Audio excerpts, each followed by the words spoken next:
in the soft hours between consciousness and dream, when the world grows quiet and the mind begins its ancient dance with memory. There exists a realm where stone meets root and silence holds the weight of centuries. Here, in the forgotten corners of our earth, great cities sleep beneath blankets of moss and vine, their stories whispered only to the wind. These are the places where human ambition once reached toward the heavens, where countless souls walked streets now carpeted with fallen leaves, where temples that once rang with prayer now echo only with the gentle rustle of returning forest.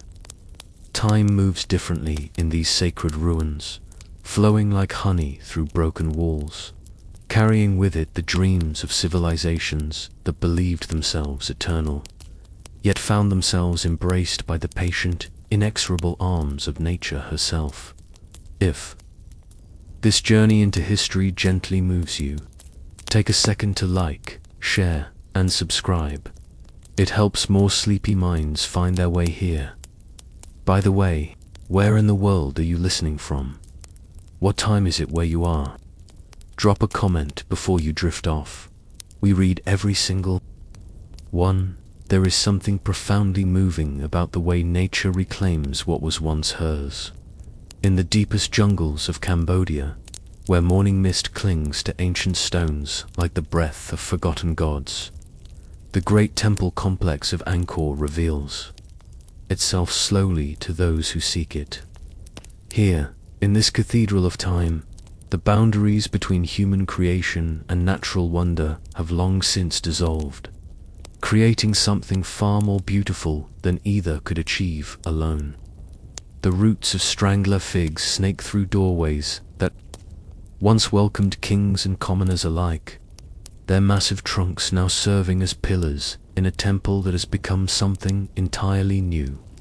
These trees, some centuries old themselves, have grown so intimately with the ancient stones that to remove one would be to destroy the other. They are lovers now, stone and wood, locked in an embrace that speaks of patience and permanence, of the slow, inexorable way that life finds its way into every crack, every crevice, every forgotten corner of our abandoned dreams. In the pre-dawn darkness, when the first birds begin their tentative songs and the air still holds the coolness of night, Angkor Wat emerges from shadow like a meditation made manifest. The lotus bud towers, those architectural prayers reaching toward enlightenment, catch the first rays of sunlight and seem to glow from within. But it is not the famous temple that holds the deepest mysteries. It is the forgotten corners, the smaller temples that lie scattered throughout the jungle like secrets waiting to be discovered. Prohm. Perhaps the most famous of these jungle temples stands as a testament to the power of time and the beauty of surrender. Here, the Khmer builders of the 12th century created a temple to honor the mother of King Jayavarman VII, dedicating it to wisdom and learning. For centuries, it served as a monastery and university, its halls filled with the voices of monks and scholars, its libraries containing the accumulated wisdom of generations. But when the great Khmer Empire began its slow decline, and the capital was moved from Angkor to Phnom Penh, the jungle began its patient work of reclamation. The trees that now embrace Prohm are not invaders, but partners in a dance of renewal. The spung or silk cotton trees, with their massive buttressed roots, have grown so completely integrated with the temple walls that they seem to be holding the structure up rather than pulling it down. Their grey bark flows like water over the ancient stones, and their roots snake through courtyards and corridors with the fluid grace of serpents. In the rainy season, when the jungle becomes a living cathedral of green, these trees provide shelter for countless birds and insects, their canopy creating a natural roof over the ruins below. But perhaps the most remarkable residents of these ruins are the giant strangler figs, known locally as che trees. These remarkable plants begin their lives as tiny seeds, deposited by birds or bats in the cracks of the temple walls. From these humble beginnings, they send down aerial roots that eventually reach the ground and begin to thicken and multiply.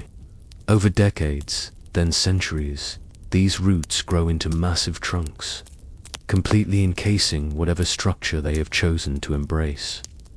The result is a temple wrapped in living wood, its stones visible only in fragments between the flowing curves of the tree's embrace. Walking through these ruins in the early morning light, when the air is still cool and the tourists have not yet arrived, one can almost hear the whispers of the past. The stones seem to pulse with memory, each crack and crevice telling the story of monsoons weathered, of roots that found their way through impossibly small openings, of the slow, patient work of entropy and renewal. The Devatas, those celestial dancing figures carved into the temple walls, smile their eternal smiles, now crowned with ferns and moss, their beauty enhanced rather than diminished by the patina of time. Far across the Pacific, in the mist jungles of Guatemala, another civilization sleeps beneath the green embrace of the rainforest. Here, in the Piton region, where howler monkeys announce the dawn and jaguars still prowl the forest floor, the great Maya city of Tikal rises from the jungle like a dream, half remembered. Its pyramids, some reaching heights of over 200 feet, pierce the canopy of the rainforest, their limestone facades weathered smooth by centuries of rain and wind. Tikal was once the heart of a vast Maya kingdom, its plazas filled with the sounds of ceremony and commerce, its temples alive with the smoke of copal incense and the chanting of priests. For over 1,000 years, from the 3rd century BCE to the 10th century CE, this city thrived, its influence extending across the Maya world. But like so many great civilizations, Tikal eventually succumbed to forces beyond its control. Drought, warfare, political instability, and the mysterious collapse that befell the Maya civilization in the 9th century CE, when the last inhabitants departed, leaving behind their temples and palaces, their ball courts and observatories. The jungle began its slow work of reclamation. Cecropia trees, with their silvery leaves and hollow trunks, were among the first colonizers, their fast growth allowing them to quickly establish themselves in the abandoned plazas. Behind them came the strangler figs and ramon trees, the mahogany and chicle trees, each species finding its niche in the ruins of human ambition. The pyramids themselves, those monuments to Maya engineering and religious devotion, became vertical ecosystems, epiphytes, air plants that draw their nutrients from the atmosphere, establish themselves in the cracks between stones, creating hanging gardens of bromeliads and orchids. Ferns unfurled their fronds from crevices in the temples, and vines cascaded down the steep sides of the pyramids like living waterfalls. The limestone facades, porous and rich in calcium, provided perfect growing conditions for these aerial gardens, and soon the pyramids were clothed in green, their stark geometry softened by the curves and textures of living vegetation. But perhaps the most remarkable transformation occurred in the residential areas that surrounded the great ceremonial centers. Here, where once stood the houses of nobles and merchants, artisans and priests, the jungle reclaimed the land completely. The perishable materials, wood and thatch, textiles and organic tools, decomposed and returned to the earth, leaving behind only the stone foundations and the occasional fragment of pottery or carved jade. Over these foundations, the forest grew thick and wild, creating a three-dimensional maze of roots and branches, leaves and vines. The sounds of the jungle-wrapped ruins tell their own story. In the early morning, the resonant calls of howler monkeys echo through the canopy, their voices carrying for miles through the humid air. The sharp whistle of the great tinamou punctuates the forest symphony, while the haunting cry of the collared forest falcon reminds visitors that this is not merely a museum but a living ecosystem. At night, the ruins come alive with different sounds: the rustle of cotomundus foraging through the leaf litter, the distant roar of a jaguar, the gentle splash of rain on leaves. During the rainy season, when the forest becomes a living greenhouse, the ruins of Tikal take on an almost magical quality. Water drips steadily from the canopy, creating a gentle percussion that seems to sync with the heartbeat of the forest. The air becomes thick with humidity and the scent of decomposing leaves, that rich, earthy smell that speaks of endless cycles, of death and renewal. Fog drifts through the ruins, giving them an ethereal quality, as if they exist in some liminal space between the world of the living and the realm of memory. The Maya understood the jungle in ways that we are only beginning to appreciate. They knew which trees provided the best timber for construction, which plants could be used for medicine, which animals could be hunted sustainably. They created a civilization that lived in harmony with the forest, using its resources without destroying its essential character. In their abandonment of Tikal, they perhaps knew that they were returning the city to its rightful owner, giving back to the jungle that had provided for them for so many centuries. In the heart of Java, where the tropical sun beats down on rice paddies and volcanic peaks rise like ancient sentinels, there stands a monument that speaks to the eternal human quest for transcendence. Borobudur, the world's largest Buddhist temple, rises from the Kedu plain like a three-dimensional mandala, its 9 terraces representing the journey from earthly desire to enlightenment. But for centuries, this masterpiece of human devotion lay hidden beneath layers of volcanic ash and jungle growth, its teachings preserved in stone and silence. Built in the 8th and 9th centuries CE, during the height of the Salandra dynasty, Borobudur was conceived as a walking meditation, a physical representation of the Buddhist cosmos. Pilgrims would begin their journey at the base of the monument, circling each terrace in a clockwise direction, their path taking them past over 2,600 relief panels that tell the story of the Buddha's life and teachings. As they ascended, the terraces became increasingly abstract, moving from the figurative world of human experience to the formless realm of pure consciousness. But like so many great monuments, Borobudur's time of glory was brief. By the 10th century, the center of Javanese power had shifted to the east, and the great temple was gradually abandoned. The tropical climate, with its heavy rains and constant humidity, began its work of erosion.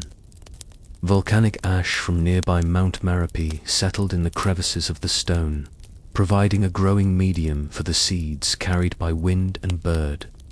Slowly, inexorably, the jungle began to reclaim the monument. Trees took root in the joints between stones, their growing roots gradually forcing apart the carefully fitted blocks. Vines cascaded down the sides of the terraces, their tendrils finding purchase in the smallest cracks. Ferns and mosses carpeted the walking surfaces, their soft green growth softening the harsh angles of the architecture.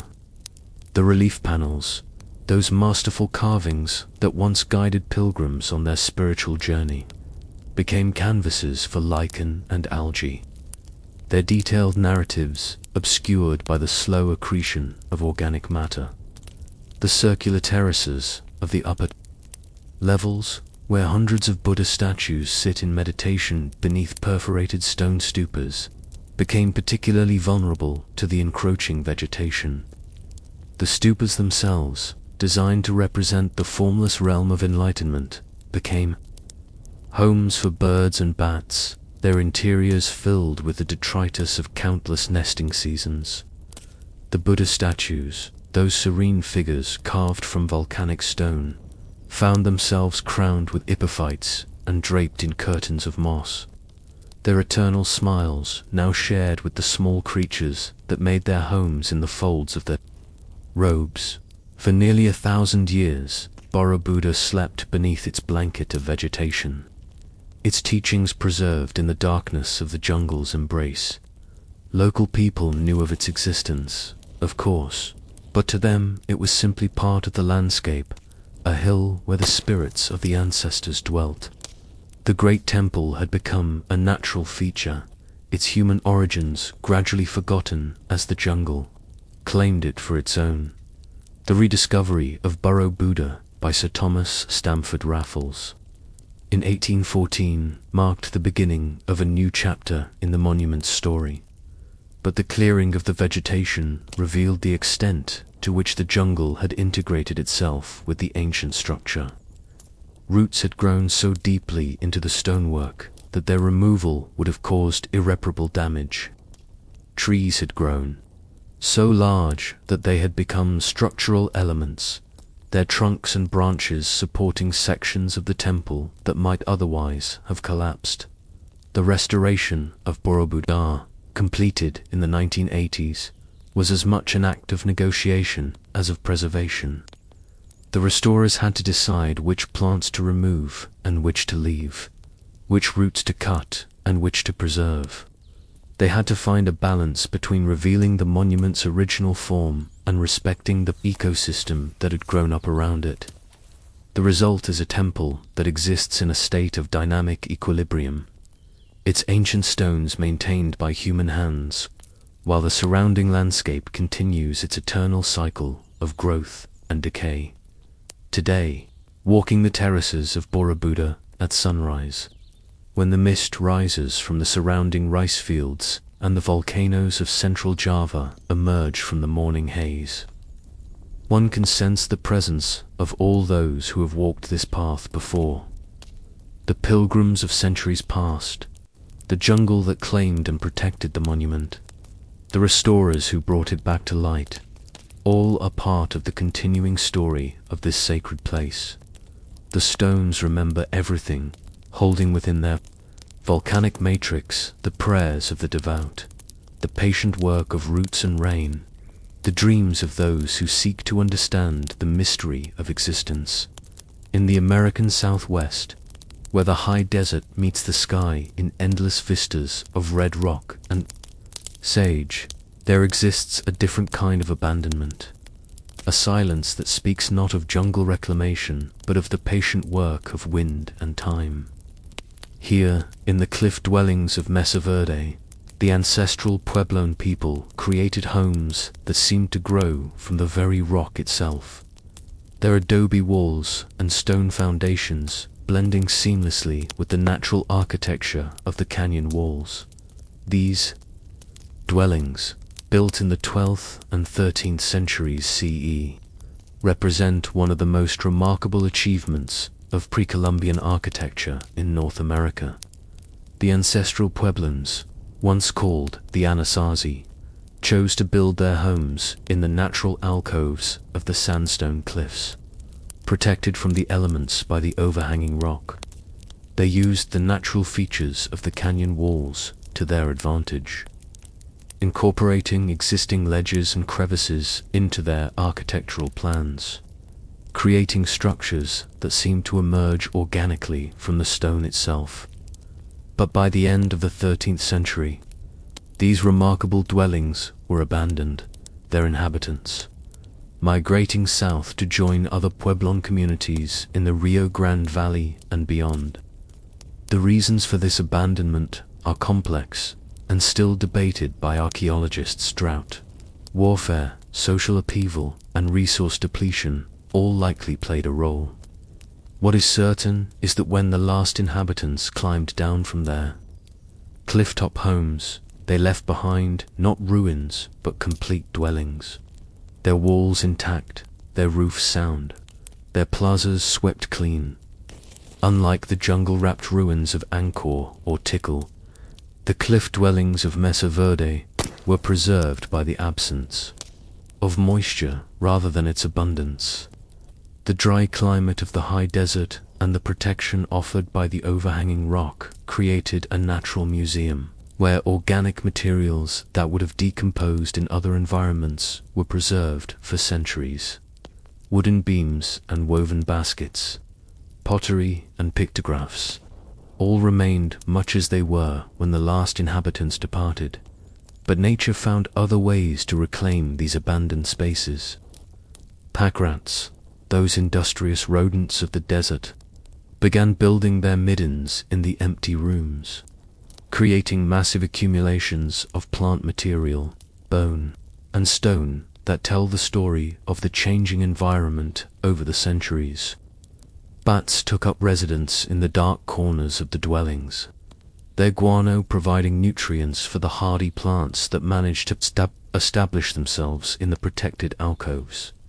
The silence of these ruins is profound, broken only by the whisper of wind through the canyon walls and the occasional call of a canyon wren.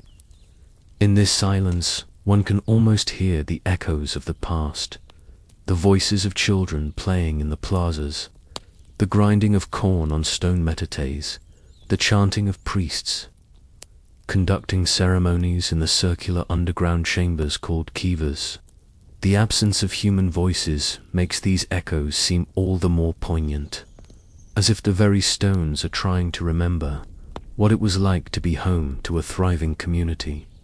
The plants that have managed to establish themselves in these cliff dwellings are testament to life's ability to find a foothold in the most unlikely places. 4 o'clocks bloom in the cracks of ancient walls, their magenta flowers providing a splash of color against the neutral tones of sandstone and adobe. Rabbit brush grows in the collapsed areas where soil has accumulated, its yellow flowers attracting the few butterflies that venture into the alcoves.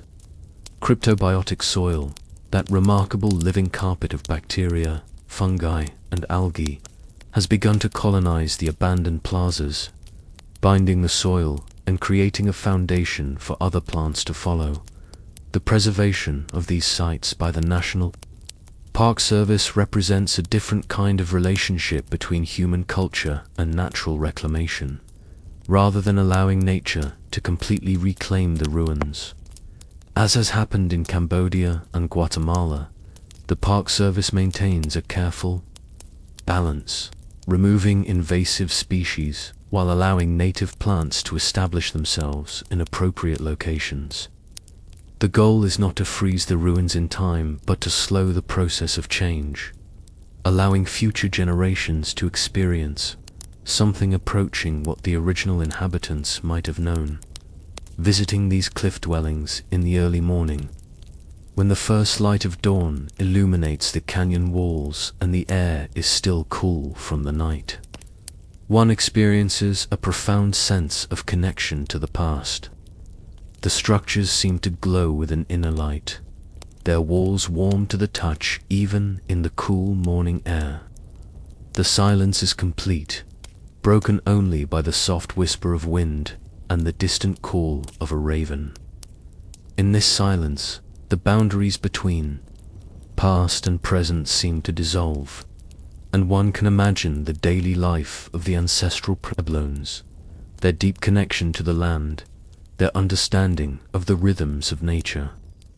The abandonment of these cliff dwellings represents not defeat but transformation.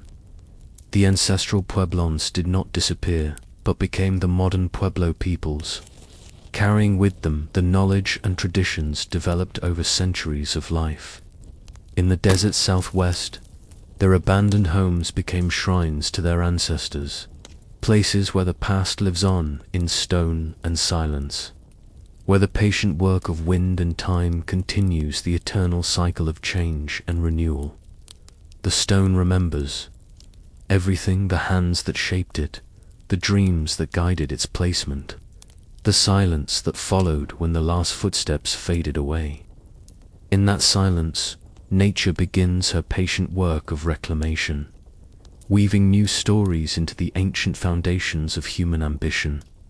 The temple stones spoke in whispers now, their voices carried on winds that had witnessed 1,000 monsoons. In the jungles of Cambodia, where the Mekong's ancient songs still echoed through corridors of green, the greatest temple complex ever conceived by human hands lay dreaming beneath, a canopy of strangler figs and towering dipterocarp trees. Here, where the Khmer Empire once commanded the waters and the sky, nature had returned to claim her throne with patient, inexorable grace. Angkor Wat emerged from the mists of dawn like a vision from another world, its 5 central towers piercing the humid air with the same divine authority they had commanded for nearly 9 centuries. Yet even this most magnificent of temples, this recreation of Mount Meru, where the gods themselves were said to dwell, bore the gentle marks of nature's persistent embrace.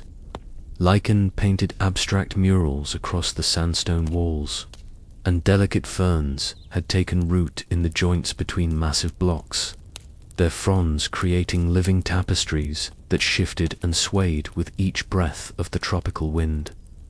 But Angkor Wat was merely the crown jewel in a kingdom of forgotten temples, a single star in a constellation of sacred architecture that sprawled across more than 400 square kilometers of what was once the beating heart of the Khmer Empire. In the depths of the jungle, where few tourists ventured and where the silence grew thick as velvet, other temples waited in varying states of surrender to the forest's embrace.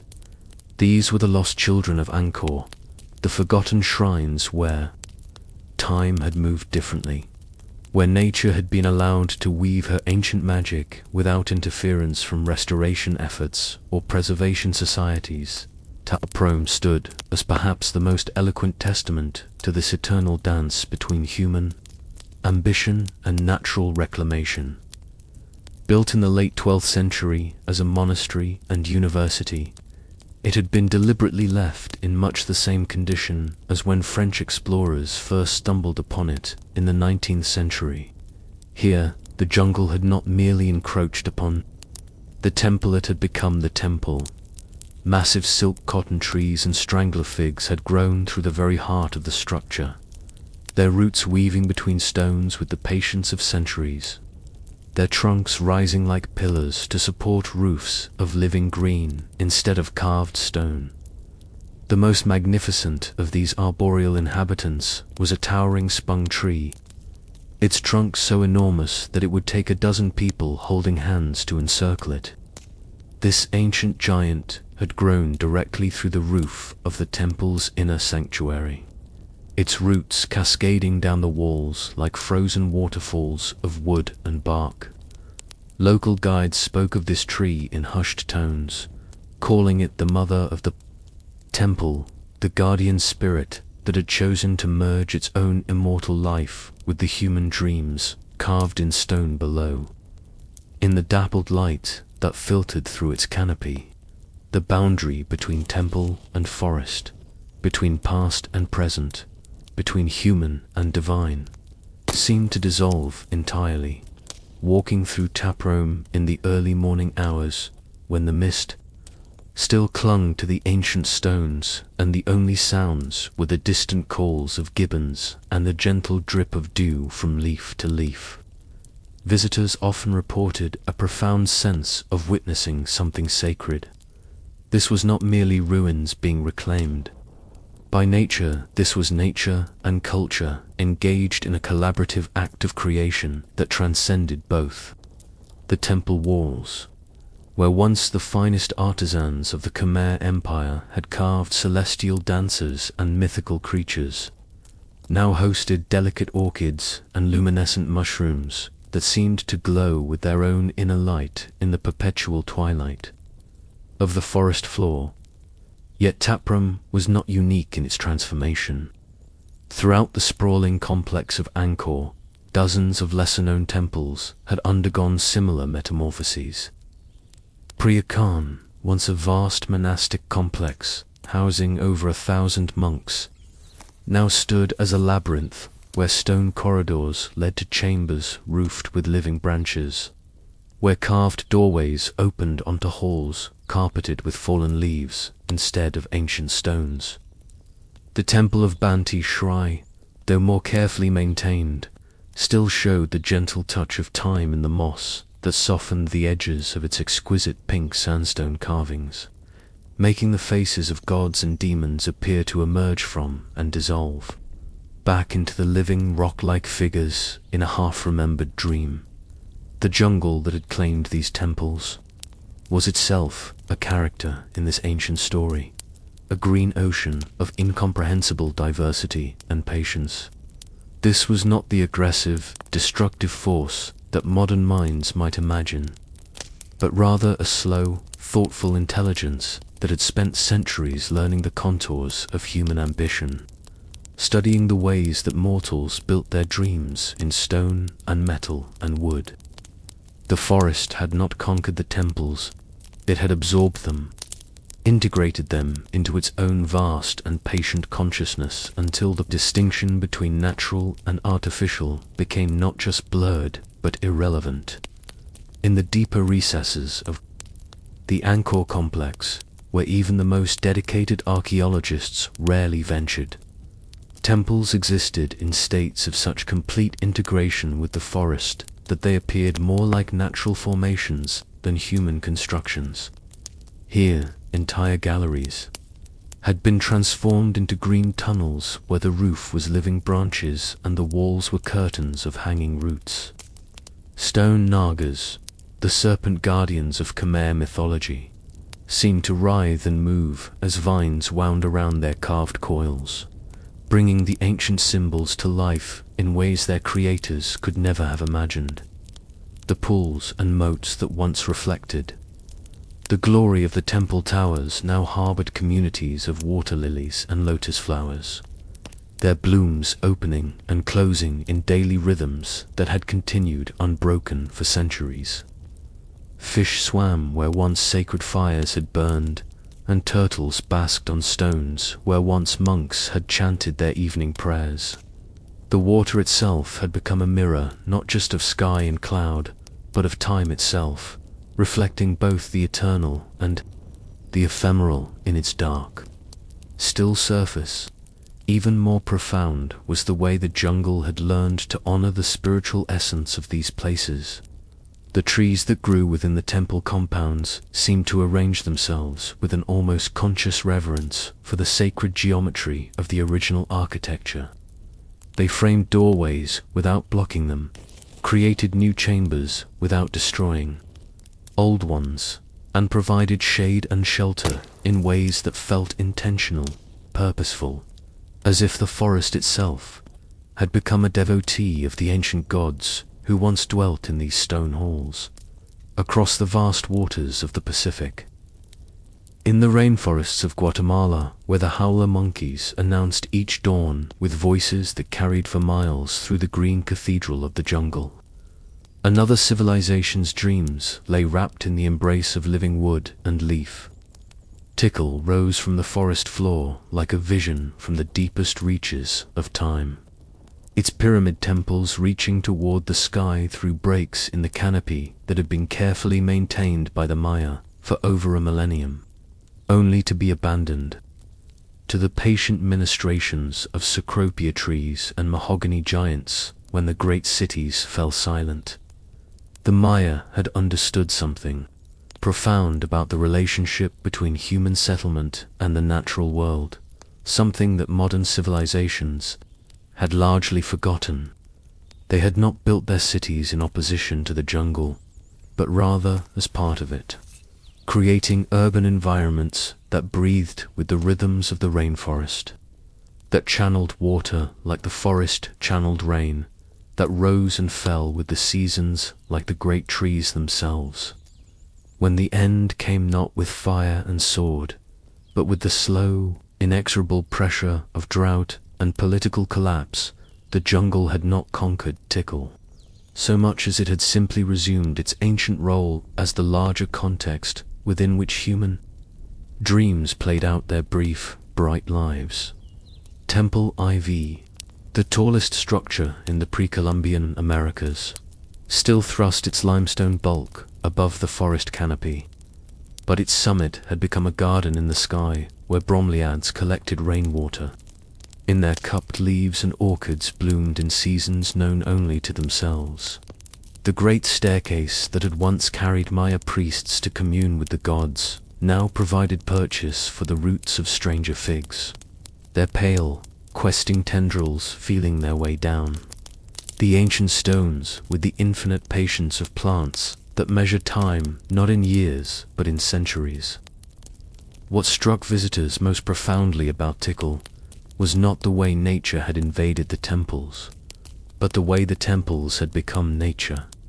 The pyramids seemed to breathe with the forest around them, their steep sides softened by moss and lichen, until they appeared less like human constructions than like natural hills that had been gently shaped by wind and water over geological time.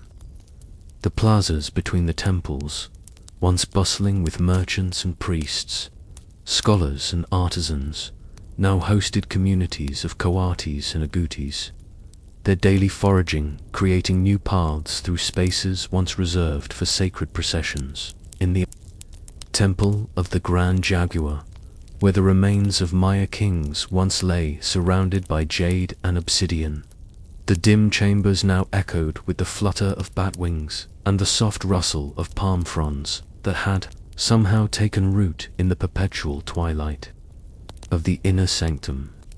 The hieroglyphic texts that covered the walls, those intricate records of Maya history and prophecy, had become palimpsests where the original carved words were, overlaid with the delicate tracery of root systems and the subtle patterns of mineral deposits left by centuries of seeping rainwater. But perhaps nowhere was the forest's gentle conquest more evident than in the residential complexes that surrounded the great ceremonial centers. Here, where Maya families had lived and worked and raised their children, the jungle had created something entirely new, a hybrid landscape where the boundaries between house and forest, between domestic and wild, had dissolved so completely that archaeologists still debated where the ancient city ended and the natural forest began.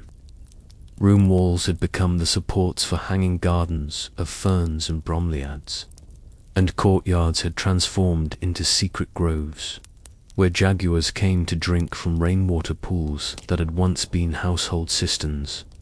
The trees themselves seemed to have absorbed something of the Maya's deep astronomical knowledge. The great silk cotton trees that towered above the temple complexes had oriented themselves with an uncanny precision toward the cardinal directions, their massive trunks creating sightlines that still pointed toward the same stellar phenomena that had obsessed Maya astronomers 1,000 years earlier. Whether this was coincidence or some deeper mystery of plant consciousness remained one of the many riddles that Tikal whispered to those who came to listen in the green twilight of the forest floor. The wildlife of Tikal had also become part of the temple's living architecture. Howler monkeys had claimed the tops of the pyramids as their territorial boundaries, their dawn choruses echoing off the ancient stones with a power that seemed to awaken the spirits of the place. Toucans nested in the crevices between limestone blocks, their brilliant plumage creating living murals against a pale stone.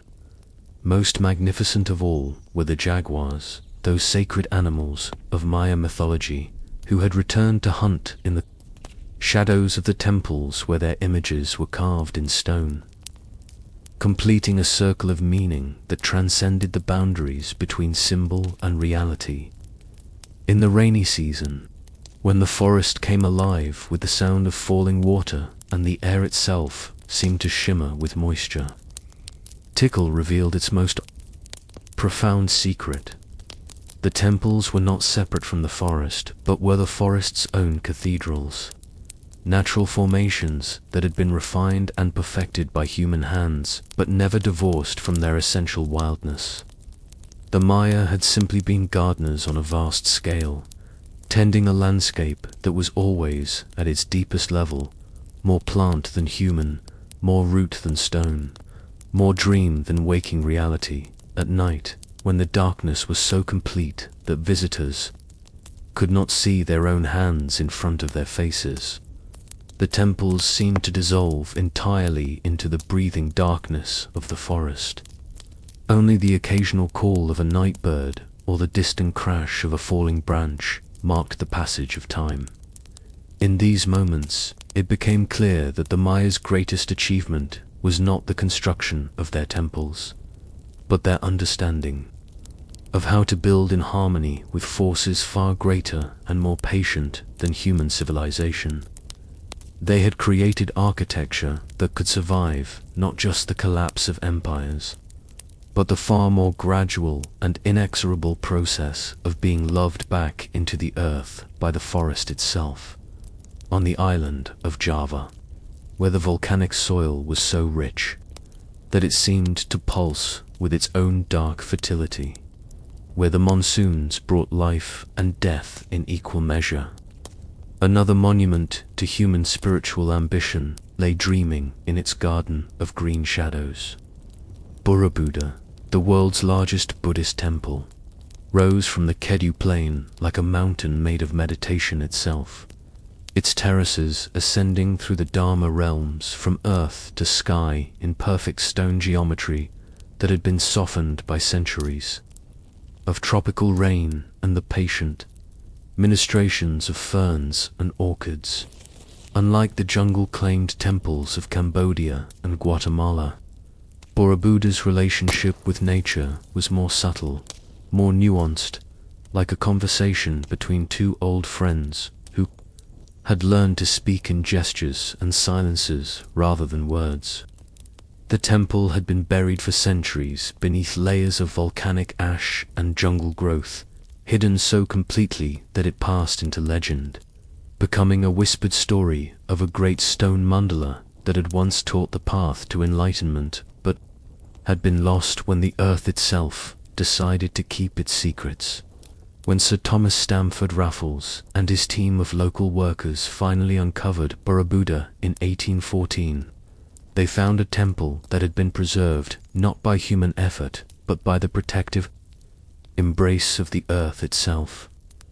The volcanic ash that had buried it had also protected it, creating a cocoon of rich soil that had nourished the trees and ferns that grew above, while shielding the carved stones below from the more destructive effects of weather and time. It was as if the mountain gods had decided that this particular human dream deserved to sleep undisturbed until the world was ready to receive its wisdom again, even after its restoration.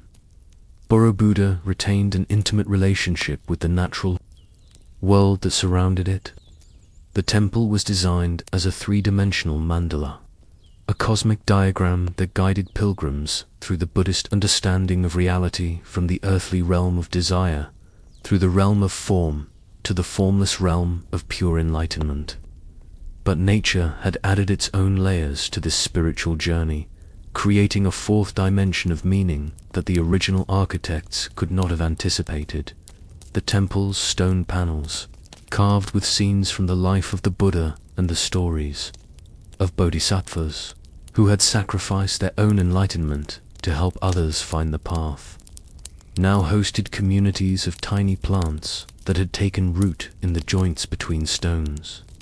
These microscopic gardens created living mandalas of their own, their patterns changing with the seasons as different species bloomed and faded in cycles that seemed to echo the Buddhist teaching of impermanence. The stone Buddhas that sat in meditation within the temple's bell-shaped stupas were now adorned with offerings not placed by human hands, but by nature itself, delicate lichens that grew like halos around the carved heads, spider webs that caught the morning dew, and created geometric patterns of startling beauty across the serene stone faces. The temple's relationship with water was particularly profound. The Kedu Plain was a basin surrounded by volcanoes, and during the rainy season, Borobudur became an island in a sea of green, its terraces rising like a lotus from the flooded rice fields that surrounded it. The temple's architects had understood this seasonal transformation, designing drainage systems that turned the entire structure into a stone water lily, channeling rainwater through hidden channels and allowing the temple to breathe with the rhythms of wet and dry seasons that had governed life in Java for millennia.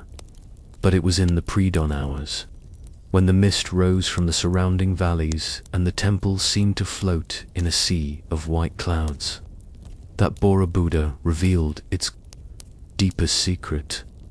The sunrise from the temple's upper terraces was not just a natural phenomenon, but a spiritual experience that had been carefully orchestrated by the temple's designers. As the sun emerged from behind the distant mountains, its light struck the temple's eastward-facing facades in a sequence that seemed to awaken the stone Buddhas one by one, their faces emerging from shadow into golden light like consciousness itself dawning in the mind of a meditator. The birds that nested in the temple's many niches and crevices had become part of this daily ceremony. Java sparrows and swiftlets had learned to time their morning songs to coincide with the sunrise, creating a natural soundtrack that enhanced the temple's function as a place of meditation and contemplation. The temple's acoustic properties, originally designed to carry the sound of chanting monks, now amplified the voices of these small creatures until their songs seemed to emerge from the stones themselves. As if the temple had learned to sing. The restoration of Borobudur in the 20th century had been a careful balance between preservation and respect for the natural processes that had protected the temple for so long, rather than completely removing all traces of nature's influence. The restorers had chosen to work with the ecosystem that had grown up around and within the temple. Certain plants were allowed to remain where they posed no threat to the structure, and the temple's gardens were designed to include native species that would have grown there naturally, creating a buffer zone between the purely human artifact and the purely natural landscape. This approach had created something unprecedented in the world of archaeological preservation, a living temple that continued to evolve even as it was maintained. The stone panels that told the story of the Buddha's path to enlightenment were now framed by the natural succession of plants that marked the passage of seasons and years, creating an additional narrative layer about the relationship between human spiritual aspiration and the larger cycles of natural time. Visitors often remarked that the temple seemed more alive, more spiritually powerful, than sterile reconstructions that attempted to freeze ancient monuments in an artificial state of perpetual newness. The view from Borobudur's highest terrace, where the central stupa rose like a stone lotus toward the sky, encompassed not just the temple itself, but the entire landscape of which it was a part. The rice fields spread out in all directions like a green mandala, their geometric patterns echoing the temple's own sacred geometry. The distant volcanoes that ringed the plain Merapi, Mababu, and Summing rose, like stone stupas themselves, their peaks often crowned with clouds that seemed to mirror the smaller clouds of incense that rose from the temple's shrines. In this moment of expanded awareness, the boundary between temple and landscape, between human and natural, between sacred and secular, dissolved entirely, revealing the temple's ultimate teaching that enlightenment was not something to be found in buildings or books, but in the recognition that all existence was already sacred, already perfect, already complete, in the high desert of Colorado. where the air was thin and crystalline, and the silence was so complete that it seemed to have weight.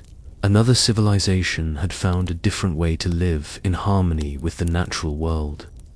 The ancestral Puebloans had built their cities, not on the earth, but in it, carving their homes and ceremonies, halls and storage rooms, directly into the sandstone cliffs that rose like frozen waves from the mesa tops. These were not cities that had been reclaimed by nature. These were cities that had never been separate from nature, built into the very bedrock of the continent with such integration that they seemed less like human constructions than like particularly elaborate caves that had been refined by wind and water over geological time. Mesa Verde, the green table that gave the region its name, stretched across the high plateau like a testament to the subtle ways that humans could inhabit a landscape without dominating it.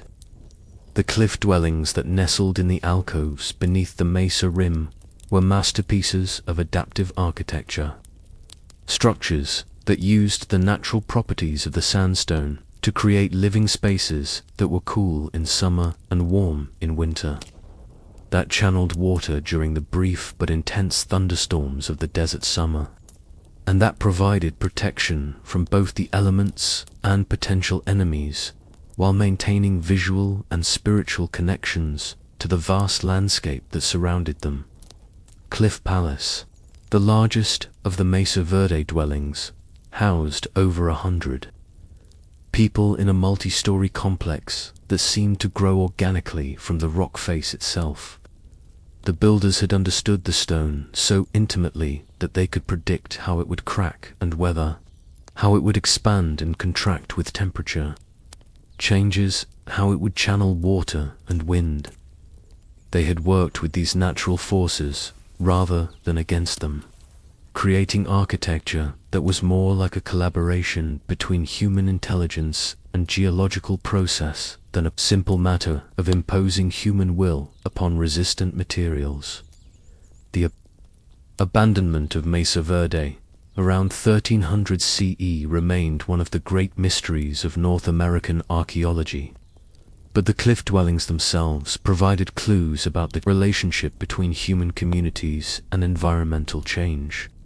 The tree ring records preserved in the wooden beams of the buildings told a story of increasing drought, of growing seasons that became shorter and more unpredictable, of a people who had learned to read the subtle signs of climate change in the growth patterns of pinon pines and the behavior of desert wildlife. When the ancestral Puebloans finally left their cliff cities, they did so in a way that suggested deep respect for the places they had inhabited. The dwellings were not ransacked or destroyed, but simply left, as if their inhabitants expected to return someday, or as if they understood that the buildings themselves had become part of the landscape and deserved to be treated with the same reverence they would show to a sacred mountain or a life-giving spring. They sealed some of the storage rooms, carefully arranged personal belongings, and departed so quietly that they left barely a trace of their going in the archaeological record. The centuries that followed saw nature gradually reclaim the cliff dwellings, but in the high desert, this process was different from the vigorous tropical growth that had embraced the temples of Cambodia and Guatemala. Here, nature's touch was more subtle, more patient, like the slow sculpture of wind and water that had carved the mesas themselves. Lichens painted abstract murals on the sandstone walls, their colors shifting from gray to orange to deep red as different species found their preferred microhabitats in the cracks and crevices of the ancient masonry. Small animals had made homes. In the abandoned rooms, pack rats had built their middens in the corners where families had once slept, creating archaeological deposits of their own that preserved seeds and plant fragments from centuries of desert seasons. Swallows had nested under the eaves where grain had once been stored, and their mud nests had become part of the architecture. adding new layers to walls that had been built by human hands centuries earlier. The plants that grew in and around the cliff dwellings were those that could survive in the harsh conditions of the high desert.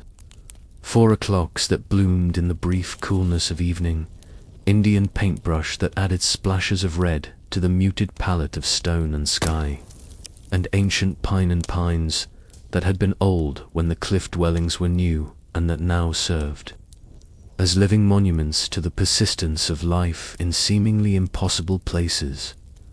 What made Mesa Verde particularly poignant was the way it demonstrated that abandonment did not necessarily mean failure. The ancestral Puebloans had created a way of life that was perfectly adapted to their environment. But when that environment changed, they had the wisdom to change with it rather than attempting to force the land to conform to their needs.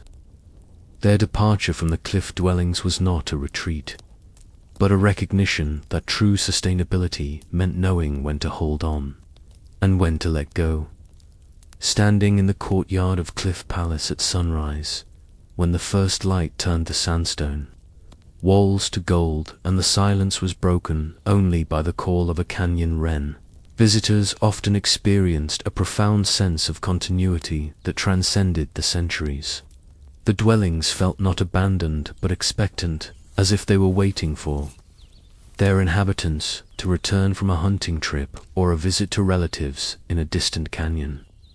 The architecture itself seemed to pulse with the memory of the lives it had sheltered, the children who had played in its courtyards, the women who had ground corn in its matates, the men who had climbed its ladders to tend the crops on the mesa top, the elders who had told stories around its fires during the long winter nights. The integration of the cliff dwellings with their natural setting was so complete that they seemed less like abandoned ruins than like a new kind of geological formation, an evolution of the sandstone itself toward greater complexity and beauty.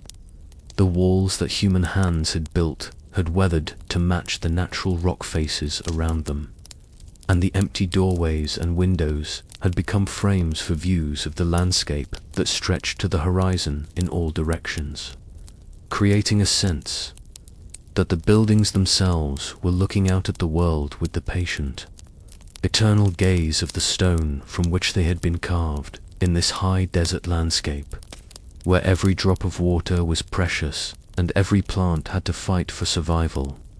The cliff dwellings stood as monuments to the possibility of human communities that could thrive without depleting the resources around them. They were cities that had been built not to conquer nature but to join it, not to stand apart from the landscape but to become part of it, not to impose human will upon the earth but to discover how human intelligence could serve the larger patterns of life that connected all things in the web of existence that the ancestral Puebloans called the Great Mystery. The morning mist clung to the ancient stones like memories refusing to fade, each droplet carrying whispers of prayers once offered to gods whose names had been lost to the jungles. Patient embrace. In the heart of Java, where volcanic soil nurtured both creation and destruction, the great temple of Borobudur had known such silences before. Built in the 8th century, when Buddhist pilgrims traced paths of enlightenment across Asia, this massive mandala of stone had witnessed empires rise and fall like seasonal flowers. When the craftsmen laid the first stones of Borobudur, they carved not just a temple but a vision of the cosmos itself. 9 levels ascending toward heaven, each terrace a stage in the soul's journey from earthly desire to spiritual release. The builders worked in harmony with the sacred mountain Merapi, whose volcanic breath had blessed this land with fertile earth. They could not have imagined that the very jungle they cleared would one day return to claim their masterpiece, wrapping it in roots and vines like a patient mother reclaiming her child. The Buddha statues sat in meditation, their stone faces serene even as strangler figs wound around their shoulders and moss painted their robes emerald green. For nearly 1,000 years, Borobudur slept beneath layers of volcanic ash and jungle growth. Trees grew tall and strong from the temple's crown, their roots threading through carved reliefs that told stories of the Buddha's many lives. Birds nested in the spaces between stones where once incense had curled toward the sky. In this green cathedral, time moved differently. Seasons marked themselves not by human calendars, but by the slow dance of growth and decay. Orchids bloomed in the carved hands of celestial musicians. Butterflies traced the same patterns that ancient pilgrims once walked, their wings carrying pollen instead of prayers. The jungle had not destroyed Borobudur, it had transformed it into something beyond human intention. A living mandala where stone and green flesh had become one. High in the mesas of southwestern Colorado, where red sandstone caught the first light of dawn like ancient fires rekindling, the cliff dwellings of Mesa Verde told a different story of abandonment. Here, the ancestral Puebloans had built their cities not on the earth but within it, carving homes and ceremonial chambers from the very bones of the mountain. These were people who read the language of stone and sky, who knew that safety sometimes meant becoming one with the rock itself. The great alcoves of Mesa Verde had sheltered these communities for generations, their curved walls providing protection from wind and weather, while their openings framed views of the vast landscape below. In Cliff Palace, the largest of these settlements, over 100 rooms, had once bustled with daily life. Children had played in courtyards where now only the wind played with scattered leaves. Women had ground corn in metates that still bore the smooth depressions of countless hands, though no hands had touched them for 7 centuries. The mystery of their departure haunted these empty chambers like an unanswered question carved in stone. Around 1300 CE, the ancestral Puebloans had simply walked away from their cliff cities, leaving behind pottery still bearing fingerprints, ladders propped against walls, grinding stones worn smooth by generations of use. Some scholars spoke of drought, others of warfare or spiritual calling. But the cliff tops themselves whispered different stories of a people who understood that. Sometimes wisdom meant knowing when to leave, when to trust the journey over the destination. Nature's reclamation of Mesa Verde came gently, like an old friend keeping watch. Pack rats built nests in corner rooms, their middens preserving plant remains that told stories of ancient diets and climate changes. Ravens, perhaps descendants of those that had watched the last families depart, now nested in the very towers where human voices had once called across the canyon. The stone itself seemed to breathe in this high, thin air, expanding and contracting with the seasons, slowly returning to the mountain from which it had been carved. In the silence of these cliff dwellings, every shadow held memory. The soot-blackened ceilings still bore witness to fires that had warmed families through winter storms. Storage rooms still contained the pottery jars where corn and beans had waited for spring plantings that never came. These were not ruins in the way that word implied destruction. These were homes waiting, preserved by the dry desert air and the reverent distance of those who recognized sacred space far across the ocean, in the rolling hills of southern Africa. Another civilization had built in stone a different kind of legacy. Great Zimbabwe rose from the granite outcroppings like a crown carved from the earth itself, its massive walls following the natural contours of the land, as if the builders had merely revealed what the rocks had always intended to become. Here, between the Zambezi and Limpopo rivers, the Shona people had created something unprecedented in sub-Saharan Africa, city built entirely of stone, without mortar, yet standing strong for centuries. the great enclosure, with its walls 30 feet high and stretching more than 800 feet in circumference, had enclosed the homes of kings and the ceremonies that bound communities together. Within these walls, skilled artisans had worked gold and copper, ivory and iron, creating treasures that found their way along trade routes to the distant shores of the Indian Ocean. The soapstone birds that crowned the city's towers gazed out over a landscape dotted with smaller stone settlements, each one connected to great Zimbabwe by bonds of kinship and commerce. But by the 15th century, the great city had begun its long surrender to silence. Perhaps the gold mines had been exhausted, or trade routes had shifted like rivers changing course. Perhaps the very success of Great Zimbabwe had created challenges too great for any single center to manage. Whatever the reasons, the royal courts gradually emptied, the great fires in the ceremonial enclosures grew cold, and the elaborate trade networks that had sustained the city began to unravel like cloth left too long in the rain. The abandonment of Great Zimbabwe was not sudden catastrophe, but gradual release, like a held breath slowly exhaled. Families moved away to smaller settlements scattered across the landscape.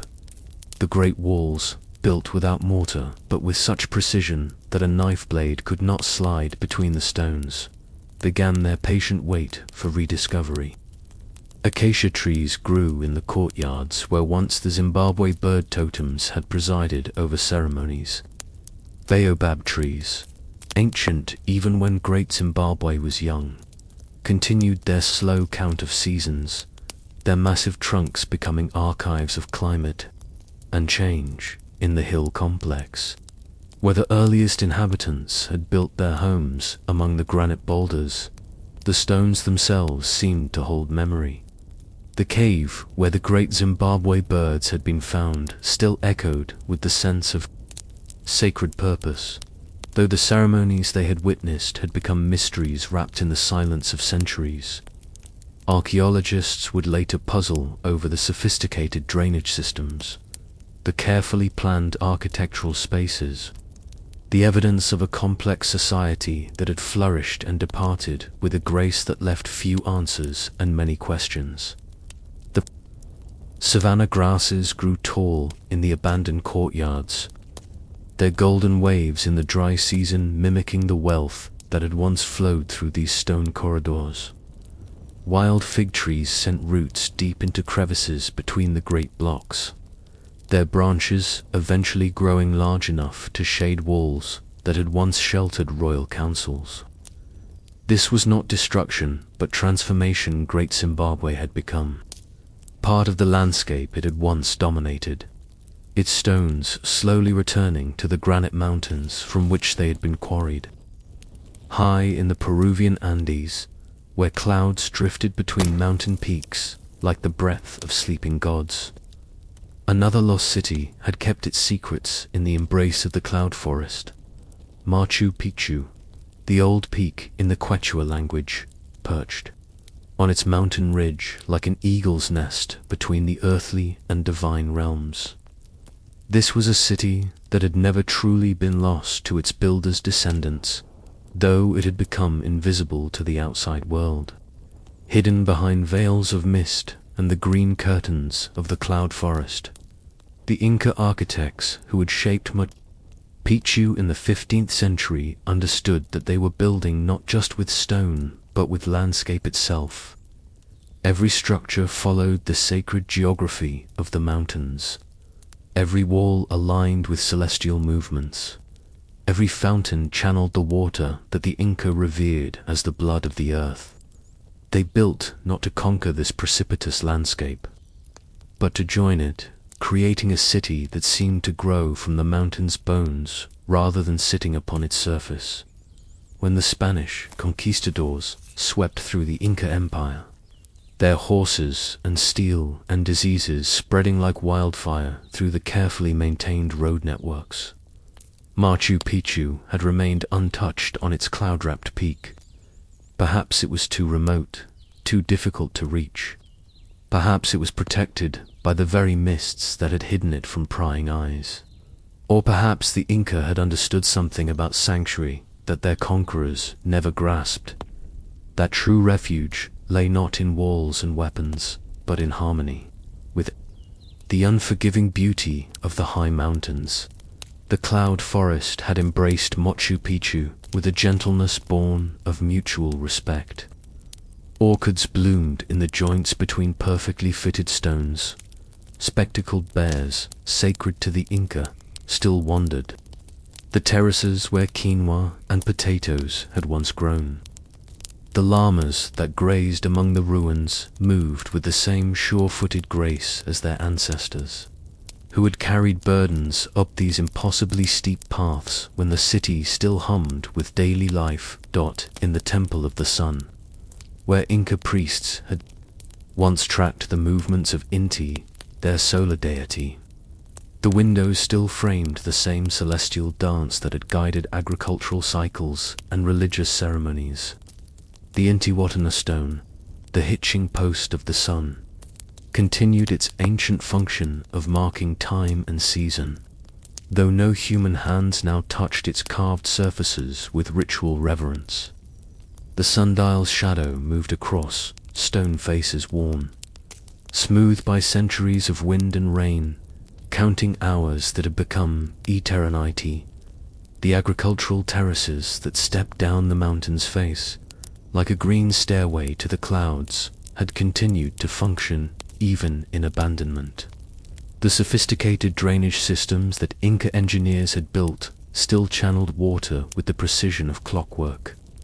Wild potatoes, descendants of those the Inca had cultivated, still grew in the rich soil of the terraces.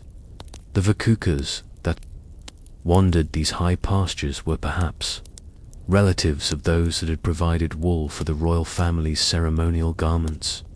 When explorers finally brought Machu Picchu to the attention of the outside world in the early 20th century, they found not ruins but a living conversation between human ingenuity and natural grandeur.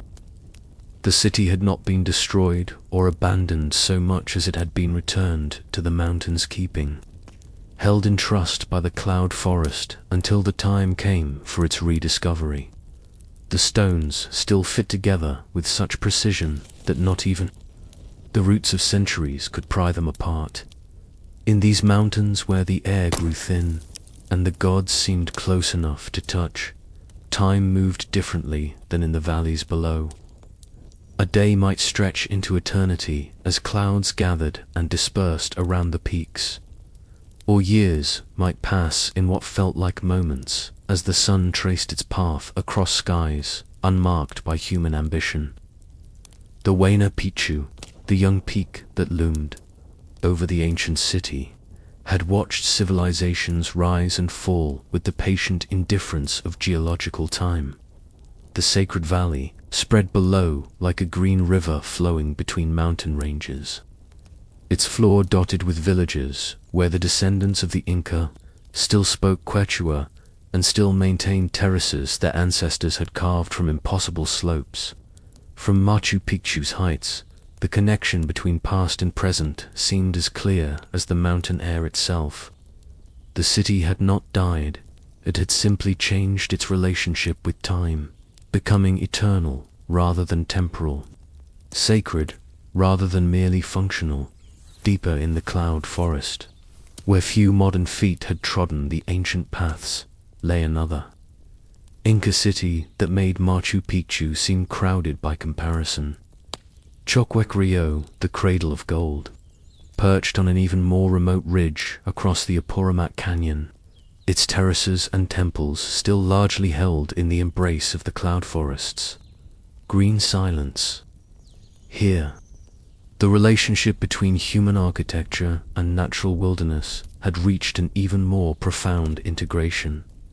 The journey to Choquequirao required a commitment that few were willing to make. Days of hiking through landscape that had changed little since Inca times, crossing rivers on bridges that swayed like hammocks in the wind, sleeping under stars that seemed close enough to pluck from their celestial branches.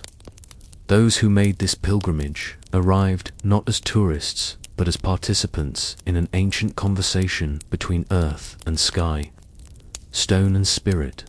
The Llama Terraces of Choquequirao told stories in stone and soil that archaeologists were still learning to read.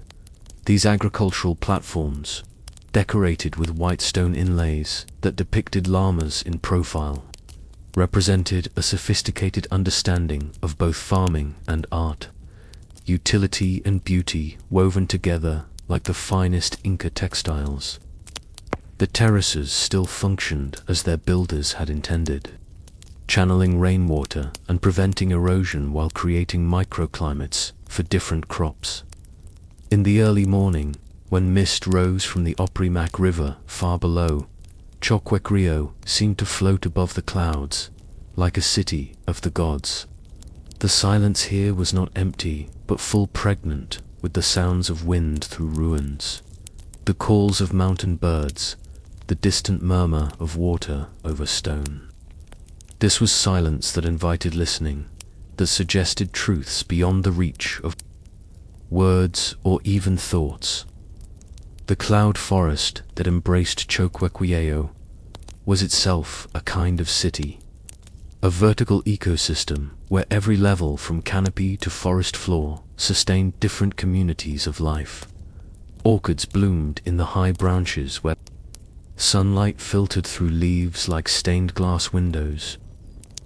Bromeliads collected rainwater in their leafy cups, creating tiny pools where frogs no larger than fingernails sang songs that had echoed in these mountains since before humans learned to shape stone. The spectacled bears that occasionally wandered through the ruins moved with a reverence that seemed almost human, as if they understood that they walked through sacred space.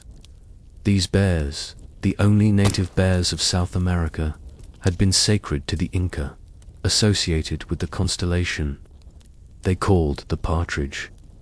Their presence in the ruins created a living connection to the beliefs and stories that had once given meaning to every stone and every space. As afternoon light slanted through the cloud forest, the stones of Choquequirao seemed to glow with their own inner light. The precision with which they had been cut and fitted spoke of a mastery that went beyond mere technique. This was craftsmanship elevated to art, architecture transformed into poetry. Each wall told part of a larger story about human capability and the desire to create beauty that would outlast the builders. Brief lives, that water channels that wound through Choquequirao still carried the same mountain streams that had fed the city in its prime. The sound of water over stone created a constant murmur, like voices speaking in languages older than human speech. These fountains and channels represented not just engineering skill, but a profound understanding of water as the life force that connected all things mountain to valley, sky to earth, past to present. Night fell gently in the cloud forest, darkness, not arriving all at once, but seeping slowly through layers of green like water through moss. As stars emerged between the branches, Choquequirao became part of the vast conversation between earth and cosmos that had inspired its builders. The Inca had built their cities not just as places to live, but as instruments for reading the sky, for maintaining the delicate balance between human needs and celestial order. The Southern Cross blazed overhead, the same constellation that had guided Inca astronomers in their careful observations of time and season. The Milky Way, which the Inca called the River of Stars, flowed across the sky like a celestial mirror of the Apurimac River flowing through the canyon below. In this alignment of earthly and heavenly rivers, the builders of Choquequirao had found a metaphor for their own place in the cosmos, part of the flow, part of the eternal movement between what was and what would be. Across the Pacific, where different winds carried different stories, The deserts of Egypt held their own secrets beneath shifting sands. Here, in landscapes where rain might not fall for years, ancient cities had known a different kind of abandonment. The slow embrace of growing green, but the patient burial beneath dunes that moved like slow-motion waves across the desert floor. In the western desert, where the Sahara stretched endlessly toward horizons that shimmered with heat mirages, the ruins of cities lost to sand told stories of civilizations that had learned to read the subtle languages of oasis and dune. These were people who had understood that survival in such landscapes required not conquest but accommodation, not resistance but flow. They had built their cities like reeds that bent with the wind, accepting that permanence was an illusion. An adaptation was wisdom. The ancient city of Oxyrhynchus, once a thriving center of commerce and learning on the banks of the Bear Yusuf, had slowly surrendered to the advancing desert as the river changed course and the rains grew more infrequent.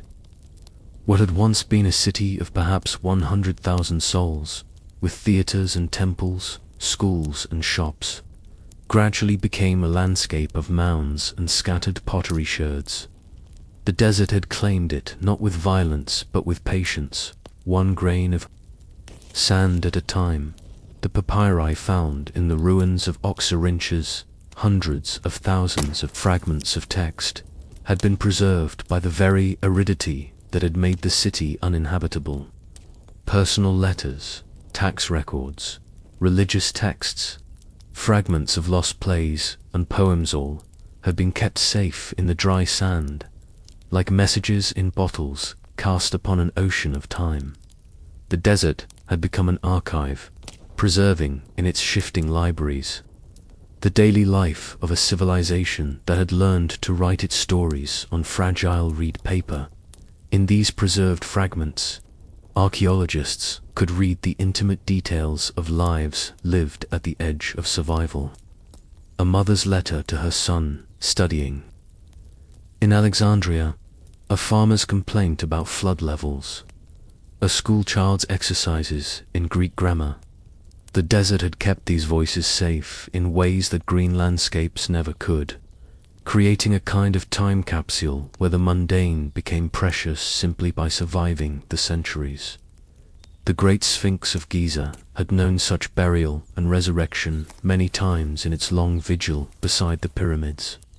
Built when the desert was not yet desert, when the Nile flowed fuller and green covered more of what would become sand, the Sphinx had watched the climate slowly change.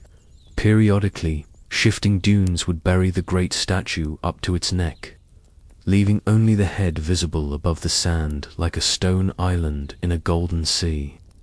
Each time, eventually, human hands would return to clear away the accumulated sand, revealing once again the lion's body and the enigmatic face that gazed eternally toward the rising sun. The desert cities of the Nile's edge had lived in constant negotiation with the sand. Their inhabitants had developed technologies of survival that seemed like magic to those who lived in gentler climate systems for collecting dew, techniques for reading the subtle signs that indicated where to dig for water, knowledge of which plants could survive with almost no moisture, and which could provide medicine, food, or shelter. When these cities finally succumbed to the desert's advance, they left behind not ruins in the traditional sense, but burial mounds that preserved their contents like Egyptian mummies. The dry air and alkaline sand created perfect conditions for preservation. Textiles that would have rotted away in a decade in moister climates survived for millennia. Wooden tools, leather goods, even food remained recognizable after centuries.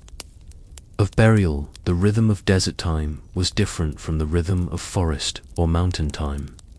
Here, change came not in the slow cycles of growth and decay, but in the patient accumulation of grain upon grain.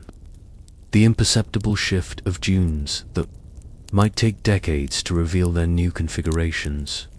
a city might be slowly buried over generations, its inhabitants gradually abandoning the lower floors of their buildings, living always one level higher until finally they too moved on, leaving their homes to join the undulating landscape of sand and memory in the deep desert where no permanent water existed, and only the hardiest nomads passed on routes that connected distant oases.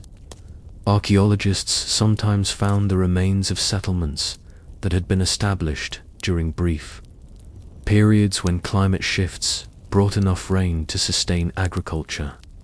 These ghost cities spoke of human optimism and adaptability, of communities that had been willing to build permanent structures in landscapes that had proven to be only temporarily habitable.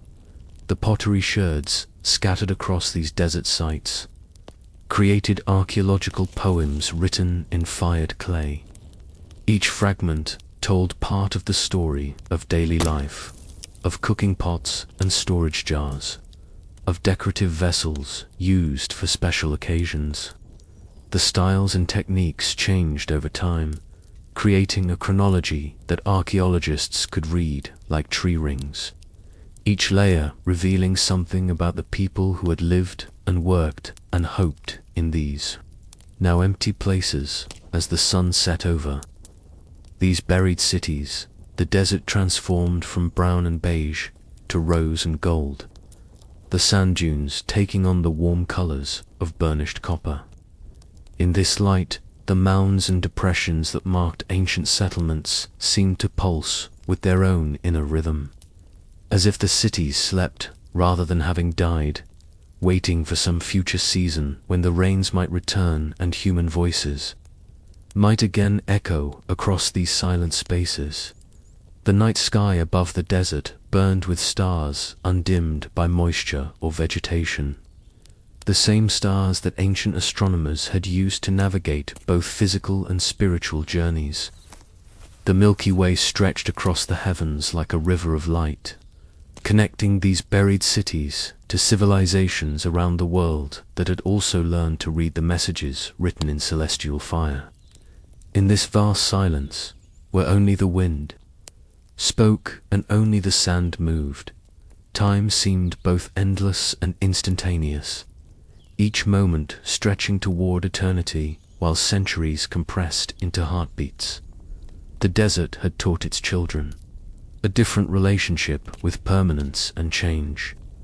Here, impermanence was not failure, but simply the nature of things. Cities rose and fell like dunes, following the same natural laws that governed all things in this landscape, where survival required acceptance of constant transformation. The buried cities were not lost, but transformed, their stones and bones becoming part of the greater archive that the desert maintained with such careful patience. And in this transformation, in this patient burial and preservation, the desert cities found their own form of immortality, not the green immortality of jungle ruins, slowly becoming part of the forest canopy, but the crystalline immortality of perfect preservation, waiting beneath the sand for future archaeologists to read their stories with wonder and reverence. The desert had become both destroyer and preserver, both ending and beginning, holding these ancient voices in suspension until the time came for their rediscovery. The wind that moved across these buried cities carried no scent of decay, only the clean smell of sun-heated stone and the subtle minerals of deep sand. This was the wind that had watched civilizations bloom and wither, that had carried away the voices of the last inhabitants, and would someday carry away the voices of those who came to excavate their remains. In the democracy of deep time, all human endeavors were equally precious and equally temporary, equally significant and equally small beneath the vast wheel of stars that turned overhead with such majestic indifference to the brief dreams of earthbound creatures. He strangler. Fig knows no hurry. Its patience is older than empires, deeper than the memory of kings who carved their names in stone, believing themselves eternal. In the temples of Angkor, where the Khmer once ruled vast waterways and commanded the monsoon itself, these trees have become the architects of a slower, more persistent empire. Their roots descend like thoughts through the centuries, finding every crack in the ancient masonry, every vulnerable joint where human ambition meets the inexorable patience of the earth. Here, in the cathedral shadows of Prohm, the contest between civilization and wilderness has reached its most sublime expression. The temple walls, once smooth and proud, now curve and buckle under the gentle but relentless pressure of root systems that have grown fat on centuries of rain and time. The strangler figs have not conquered these ruins in the manner of armies. They have embraced them, absorbed them, made them part of a living architecture that breathes with the rhythm of seasons unknown to the original builders. The roots spread across the stone like ancient calligraphy, writing stories in a language that predates script itself. They tell of the morning in 1431 when the last of the great kings abandoned these halls, leaving behind only the echo of footsteps and the whispered prayers of monks, who would tend the forest altars for a few more decades before they too melted away into the green twilight. The trees remember what the historians forgot, that abandonment is not ending but transformation, not death but a different kind of becoming. In the pre-dawn darkness, when the tour buses have not yet arrived and the ancient stones still hold the cool breath of night, you can hear the temple dreaming. The sound is subtler, settling, a shifting, as root and stone adjust their eternal embrace. The masonry groans softly, not in pain but in accommodation, learning to dance with partners whose choreography spans centuries. This is the sound of civilization finding its way back to the earth, of human ambition finally learning humility. The dancing Opsurus carved into the temple walls seem to move in this half-light, their stone bodies swaying with the shadows cast by leaves that rustle. In the monsoon wind, they have found new partners in the vines that trace their limbs, in the moss that softens their ancient smiles. The Devatas, those celestial beings who once blessed kings and kingdoms, now bless the small orchids that bloom in the temple's crevices, the bright birds that nest in the crumbling towers, the patient gecko that basks on sun-warmed stone where once only incense burned. What the builders of Angkor could not have foreseen was that their monuments would become gardens, their cities would become forests, their eternal stones would become the skeleton of a living world. The vast network of canals and reservoirs they engineered to control the landscape has become the arteries of a different kind of empire. One ruled not by divine kings, but by the democracy of root and leaf, by the parliament of birds that meets each dawn in the temple spires.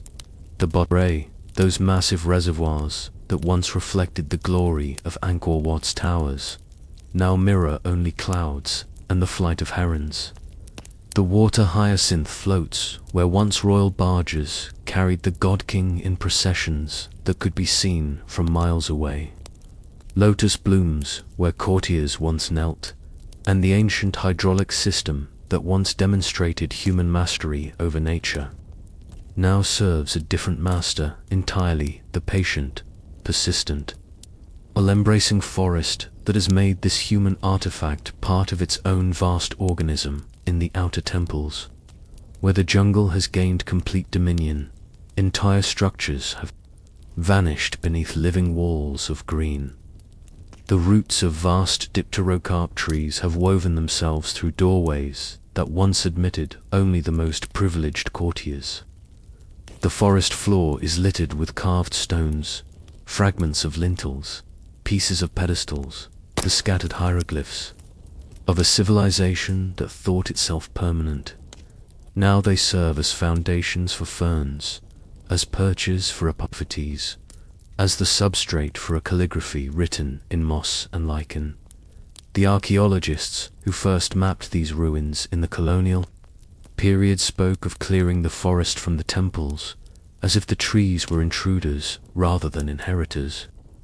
They could not see what the forest dwellers knew instinctively, that the temples had already been claimed, already been transformed into something more beautiful and more alive than their original architects ever dreamed.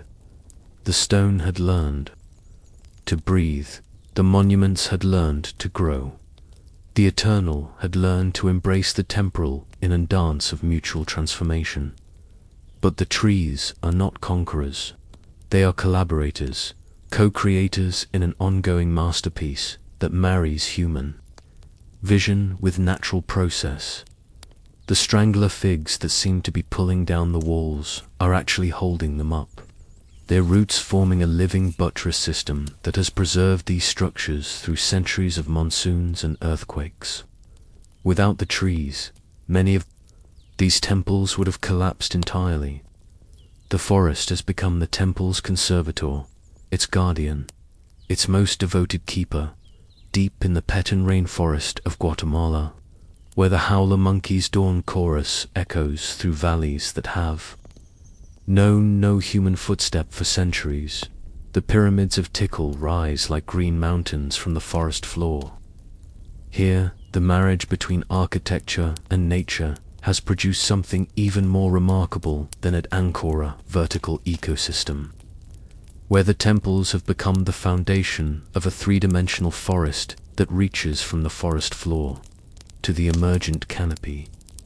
Temple 4, the tallest structure the Maya ever built, pierces the canopy like a limestone finger pointing toward the stars their astronomers mapped with such precision.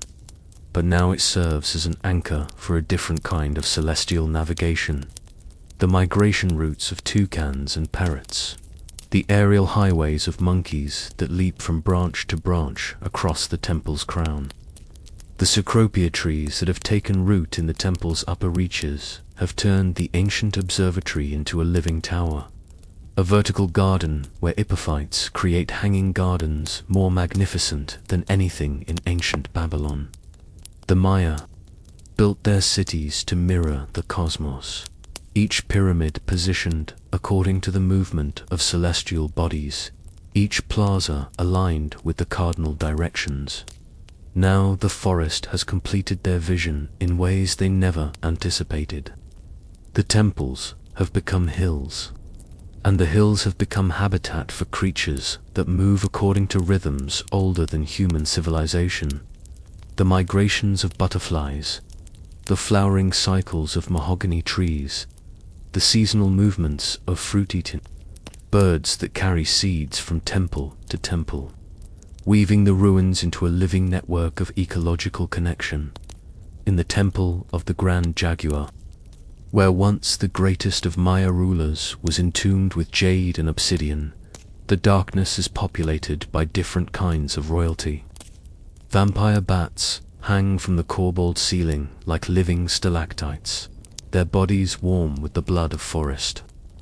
Deer, the chambers that once held the most precious artifacts of Maya civilization, now echo with the flutter of bat wings and the rustle of roots finding their way through cracks in the masonry. The tomb has become a womb, the burial chamber a birthing place for new forms of life. The ball court, where Maya athletes once played games that recreated the cosmic struggle between light and darkness, now hosts a different kind of contest. The rubber trees that grow from the court's walls weep latex tears that harden into the very substance from which the ancient game balls were made. The forest has remembered what humans forgot, that the game was never meant to end, only to transform, to find new players, new rules, new ways of celebrating the eternal dance between opposing forces. The stele that once proclaimed the victories of Maya kings now bear a different kind of inscription. Lichens have painted new hieroglyphs across their surfaces, chemical texts that tell the story of atmospheric changes, of rainfall patterns, of the slow chemistry of stone becoming soil.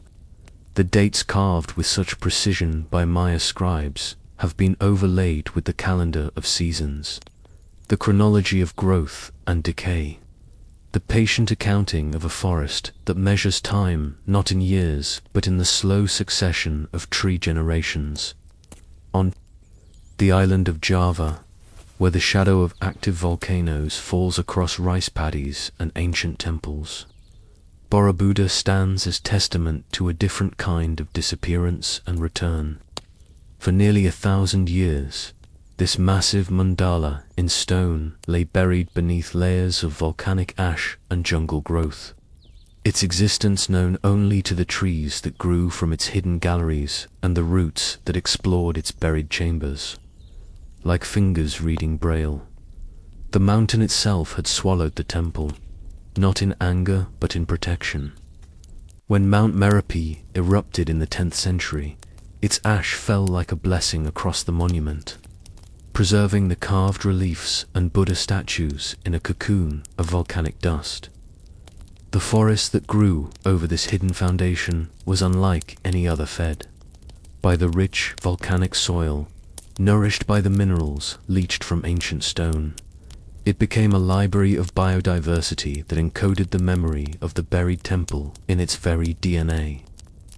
The strangler figs that took root in the temple's crown during those buried centuries grew into giants, their trunks thick enough to house entire ecosystems in their hollow cores. When the temple was finally rediscovered in the 19th century, the excavators found not just stone and carving but a vertical forest, so complex that botanists spent decades cataloguing its species.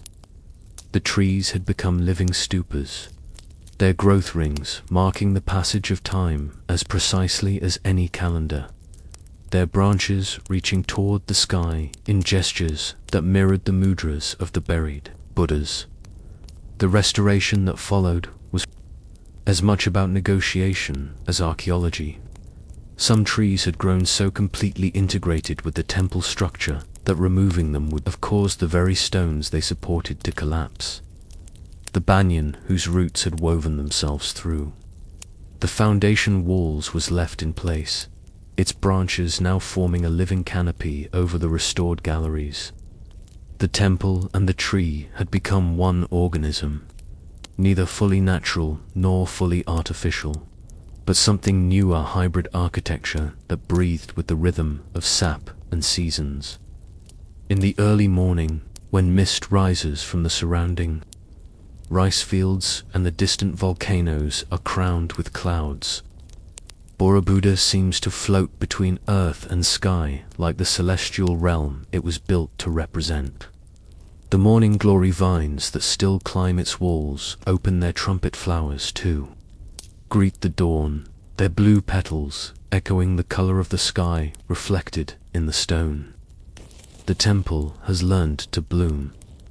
The relief panels that spiral around the temple's galleries tell the story of the Buddha's path to enlightenment, but they have acquired new chapters written in the language of leaf and root. The carved stone lotus. Flowers are accompanied by living ones that bloom in the water channels that drain the temple's base. The stone trees that shelter the carved figures have been joined by real ones whose shadows dance across the ancient carvings, animating the static scenes with the movement of living light. In the high mesas of southwestern Colorado, where the thin air carries the scent of juniper and sage, the cliff dwellings of Mesa Verde tell a different story of abandonment and reclamation. Here, the architecture was always meant to be in conversation with nature, built into the natural alcoves of the sandstone cliffs, designed to capture the sun's warmth in winter and provide cooling shade in summer. The ancestral Puebloans who built these communities understood that human habitation was not about conquering the landscape, but but about finding ways to live within its constraints and possibilities. When these cliff cities were abandoned in the late 13th century, they were not swallowed by jungle or buried by volcanic ash. Instead, they were preserved by the very dryness that had made life challenging for their inhabitants. The sandstone alcoves that had sheltered human families for centuries became sanctuaries for a different kind of community, the patient democracy of desert plants and animals that moved into the empty rooms and made them their own.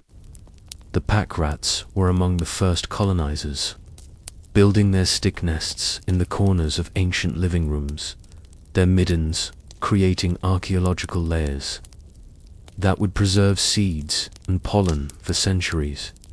The mice that moved into the storage rooms found caches of corn and beans left by the last inhabitants, sustaining themselves on the gifts of the departed until the food was gone, and they had to learn new ways of finding sustenance in the harsh desert environment. The swallows that had always nested in the cliff faces found new opportunities in the abandoned buildings. The smoke holes that had once vented cooking fires became doorways for birds. The plaster-lined walls, perfect surfaces for mud nests. The ceremonial kivas, those circular chambers where the ancestors had gathered to maintain the spiritual life of the community, became echo chambers for the calls of canyon wrens, whose songs spiraled through the ruins like musical prayers. Over the centuries, the buildings began to melt back into the cliff face that had given them birth.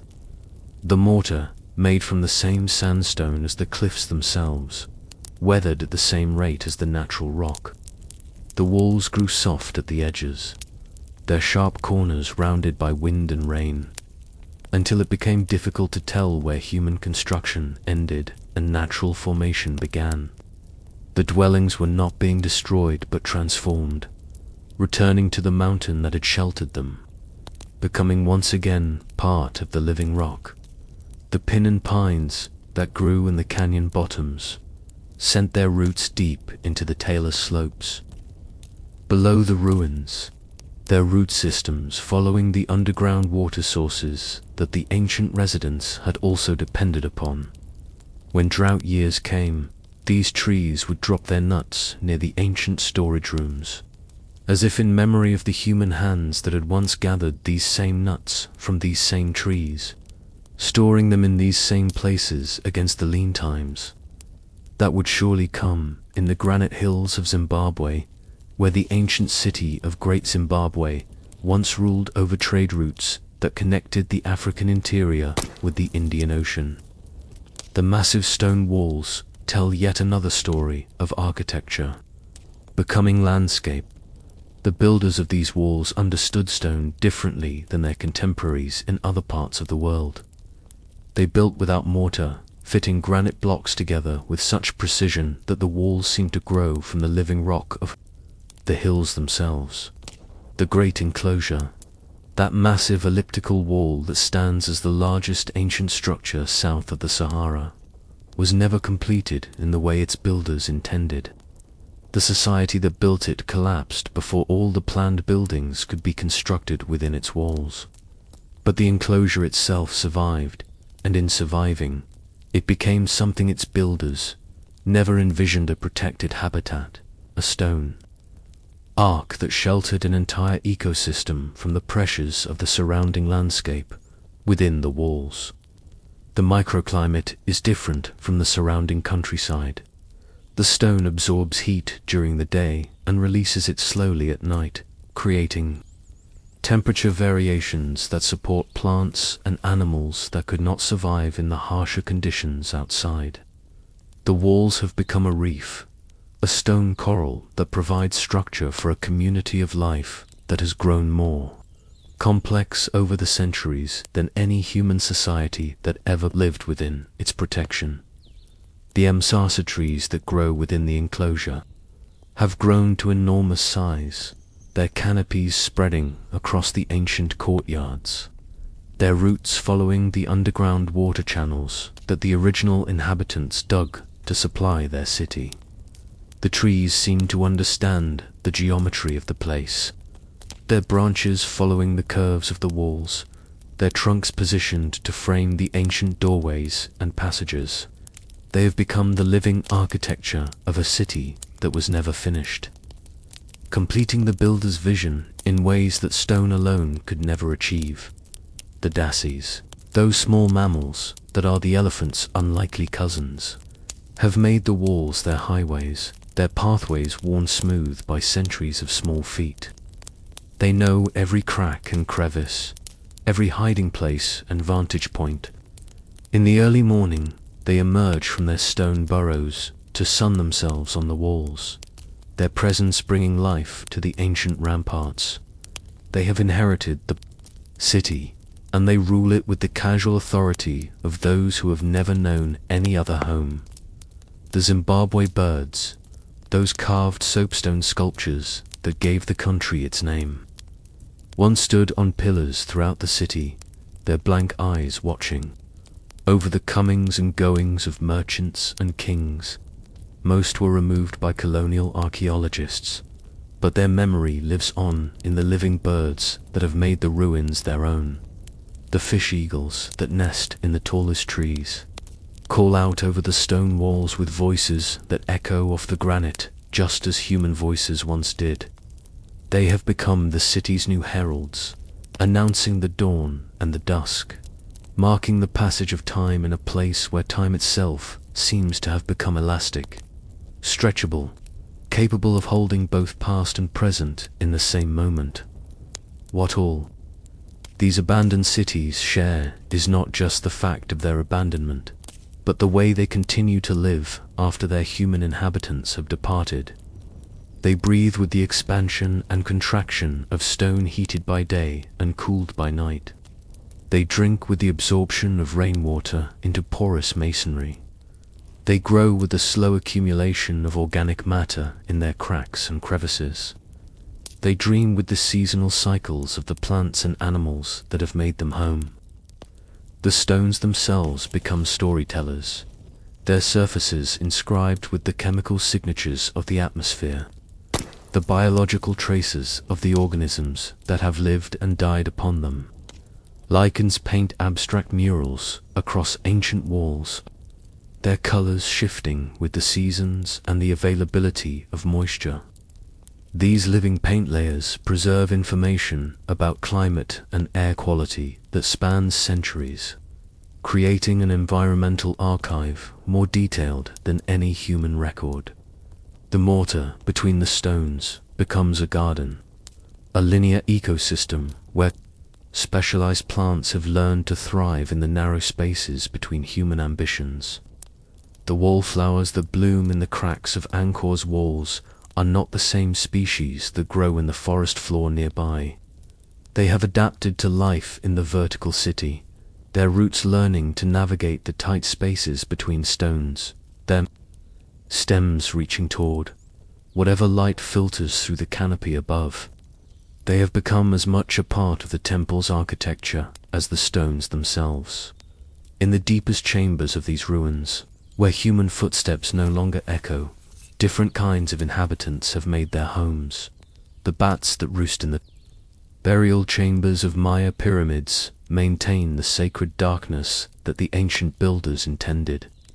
Their presence a living continuation of the building's original purpose as places of communication with the underworld. The temple cats that hunt among the ruins of Angkor maintain a different kind of sacred order, their night patrol routes following the same paths that temple guards once walked. The abandoned cities have not died. They have undergone a transformation, as profound as any religious conversion, changing from human spaces to interspecies commons, from monuments to particular civilizations to celebrations of life itself. They have learned to serve multiple masters, to house multiple dreams, to support multiple forms of consciousness and ways of being in the world. In the end, what these ruins teach us is not the fragility of human civilizations, but their permeability. their capacity to become part of larger conversations, larger communities, larger dreams. The stones that humans cut and placed with such care have learned to participate in the slow democracy of ecological succession, the patient parliament of plants and animals that votes with its feet, its roots, its wings on what kinds of places deserve to persist and flourish. The cities swallowed by nature have not been destroyed but transformed, not ended but continued in a different key, a different rhythm, a different language. They have become bilingual, speaking both the language of stone and the language of leaf, both the grammar of human intention and the syntax of natural process. They are the living proof that abandonment can be a form of gift-giving, that endings can be beginnings, that the most enduring human legacy might be our willingness to step aside and let our creations become part of something larger, older, and infinitely more patient than ourselves.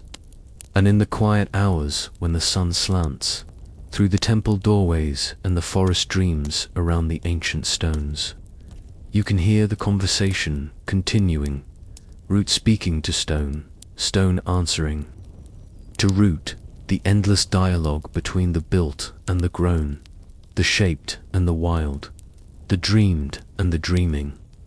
It is a conversation that began when the first human placed the first stone and will continue long after the last human voice has joined the chorus of wind in the leaves, water over rock, and the patient breathing of the earth itself. And so the archaeologist's brush sweeps away centuries of accumulated earth, each gentle stroke revealing what time had hidden. The rediscovery of these lost cities carries within it something profound, not merely the resurrection of ruins, but the awakening of memory itself. When Henry Moat emerged from the Cambodian jungle in 1860, his eyes wide with wonder at the sight of Angkor Wat's towers rising through the canopy, he was witnessing more than architectural grandeur. He was seeing the stubborn persistence of human dreams, the way they survive even when buried beneath root and leaf, waiting for the right moment to breathe again. The story of rediscovery begins long before the first explorer's boot touches ancient stone. It begins in the whispered stories of local villagers, in the half-remembered songs that carry the names of forgotten kings, in the way certain paths through the forest seem to hold their shape despite decades of disuse. The Khmer people never truly lost Angkor. They carried it in their collective memory, in their religious practices, in the way they still made offerings at half-buried shrines. When the Western world discovered these ruins, they were discovering what had never been entirely lost, only transformed into something more ethereal, a city that lived as much in spirit as in stone. This pattern repeats across continents and centuries. In the highlands of Peru, the Quechua people knew of Machu Picchu long before Hiram Bingham III climbed those mist-shrouded peaks in 1911. They called it the Old Peak. And though they rarely spoke of it to outsiders, they never forgot. Its location never lost the stories of the royal retreat where Inca nobility once watched the sun rise over the sacred valley. The jungle had embraced the citadel, wrapping its terraces in green, filling its fountains with rainwater and leaf mold. But the memory persisted like an underground stream, flowing beneath the surface of daily life. There is something deeply moving about the moment when ancient stone meets modern eyes. The rediscovery of lost cities is never merely an academic exercise, is an act of communion across time, a conversation between the living and the long dead. When Thomas Stamford Raffles first glimpsed the massive bulk of Borobudur emerging from the Javanese jungle in 1814, he could not have known that he was looking at the world's largest Buddhist monument, a stone mandala that had been teaching the path to enlightenment to empty air for centuries. The great temple had been abandoned gradually, as political power shifted and religious priorities changed. But the jungle had not destroyed it had preserved it, wrapping it in a protective shroud of roots and vines, keeping it safe from those who might have carried away its stones for other purposes. Under the patient embrace of strangler figs and the gentle accumulation of volcanic ash, Borobudur slept like a forgotten dream, its thousands of Buddha statues maintaining their eternal meditation in the green darkness. The restoration of such places becomes a delicate dance between preservation and revelation. How much of the jungle's claim should be reversed? How much of nature's artwork should be undone to reveal human artistry? These questions haunt every major archaeological project. In the tropics, where the line between ruin and habitat has become beautifully, problematically blurred. At Prohm in Angkor, the decision was made to leave certain trees in place, to honor the visual poetry of roots flowing like water over ancient walls, of doorways framed by living pillars that pulse with sap instead of bearing carved inscriptions. This compromise reveals something essential about our relationship with the past. We do not simply want to recover these cities as they were, we are drawn to them as they have become, transformed by time and nature into something neither purely human nor purely wild. They speak to us precisely because they embody the beautiful uncertainty of all human endeavor, the way our grandest ambitions eventually become part of larger systems that we can neither control nor fully comprehend. Every rediscovered city speaks its own dialect of loss and persistence. The cliff dwellings of Mesa Verde, carved into sandstone alcoves high above the Colorado Plateau, whisper of the ancestral Puebloans who built them with such care and then walked away around 1300 CE, leaving their pottery on shelves, their grain in storage rooms, their handprints on hidden walls. The silence they left behind is not empty, it is full of questions that echo off canyon walls, full of mysteries that grow deeper rather than clearer as we learn more about these remarkable people. Unlike the jungle cities that are slowly strangled by vegetation, Mesa Verde was abandoned to a different kind of nature, the slow, patient erosion of wind and weather, the gradual accumulation of dust and the occasional flash flood that sweeps through arroyos, carrying away what drought has loosened. The preservation here comes from absence rather than excess, from the desert's ability to mummify rather than consume.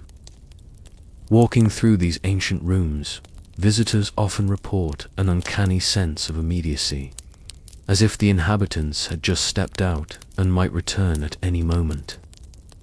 But they did not return.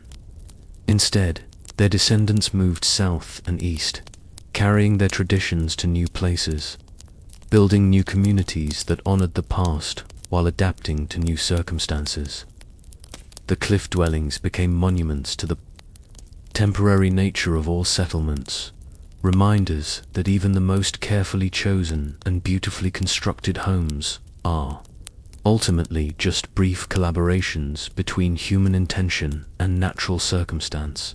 In Zimbabwe, the great stone city that gave the modern nation its name tells a different story. Great Zimbabwe was never lost to jungle or buried by sand, it was simply abandoned, left to the patient work of grass and weather, to the seasonal cycles of rain and drought that characterize the African highveld. The massive granite walls, built without mortar but fitted together with extraordinary precision, have stood for nearly 1,000 years, weathering political upheavals, colonial occupation, and the long struggle for independence. The ruins speak of sophisticated metallurgy, of trade networks that reached to the Indian Ocean, of a civilization that flourished by understanding rather than fighting the rhythms of the land. The hill complex, perched on a granite outcrop that commands views for miles in every direction, feels less like a fortress than like a place of contemplation, a spot where leaders could literally and figuratively take the long view. The great enclosure below, with its flowing walls and mysterious towers, suggests ceremonies we can only imagine. Gatherings that honored ancestors and marked the seasons with rituals lost to time. When humans withdraw from a place, nature does. Not simply reclaim it, nature reimagines it. The process is neither random nor ruthless, but follows patterns as complex and purposeful as any human urban planning. In the abandoned city of Pripyat, evacuated after the Chernobyl disaster in 1986, we can observe this process in fast forward, watching as a modern city transforms into something unprecedented. An urban forest where deer graze in former shopping centers and lynx hunt along tree-lined boulevards that once carried buses full of workers to the nuclear plant. The transformation is not simply a return to some previous state of nature. The urban infrastructure creates unique microclimates and habitats that never existed before humans built. Here, building foundations become elevated gardens where seeds collect and trees grow in perfect rows, following the geometry of vanished structures. Abandoned swimming pools become miniature wetlands that attract species never seen in the region before. Human intervention created these unusual habitat islands. This same process, slowed by centuries instead of decades, has shaped all the great ruined cities. At Angkor, the massive reservoir systems that once made the Khmer capital possible have become wetlands that support incredible biodiversity. The same engineering that allowed 1 million people to thrive in an area where a few thousand now live provides habitat for hundreds of species of birds, fish, and amphibians that find in these ancient water features the perfect combination of depth, temperature, and vegetation that their evolutionary history prepared them to exploit. The temples themselves have become vertical ecosystems. The carved galleries provide nesting sites for bats whose guano fertilizes the epiphytic gardens that grow in every crevice. Strangler figs begin as tiny seeds deposited by birds in the joints between massive stones, then spend decades growing downward and upward simultaneously, their roots eventually becoming architectural elements as important as any human engineering. In time, it becomes impossible to say where the temple ends and the tree begins. They have grown together into something that is neither purely cultural nor purely natural, but represents a new category of existence entirely. Perhaps the most profound lesson of these lost cities is not about their individual stories, but about the larger patterns they revealed, the way human ambition and natural process interweave across scales of time that humble our usual sense of permanence. Standing in the shadow of a Mayan pyramid in Tikal, watching howler monkeys play in the fig trees that grow from its summit, we witness the fundamental rhythm that governs all existence, the eternal dance between building up and breaking down, between order imposed and entropy embraced. The Maya who built Tikal understood this rhythm in ways that we are only beginning to appreciate. Their calendar systems acknowledge cycles within cycles. Within cycles, not just the familiar round of seasons and years, but great wheels of time that turned across millennia, linking the movements of planets to the rise and fall of dynasties, the blooming of flowers to the collapse of cities.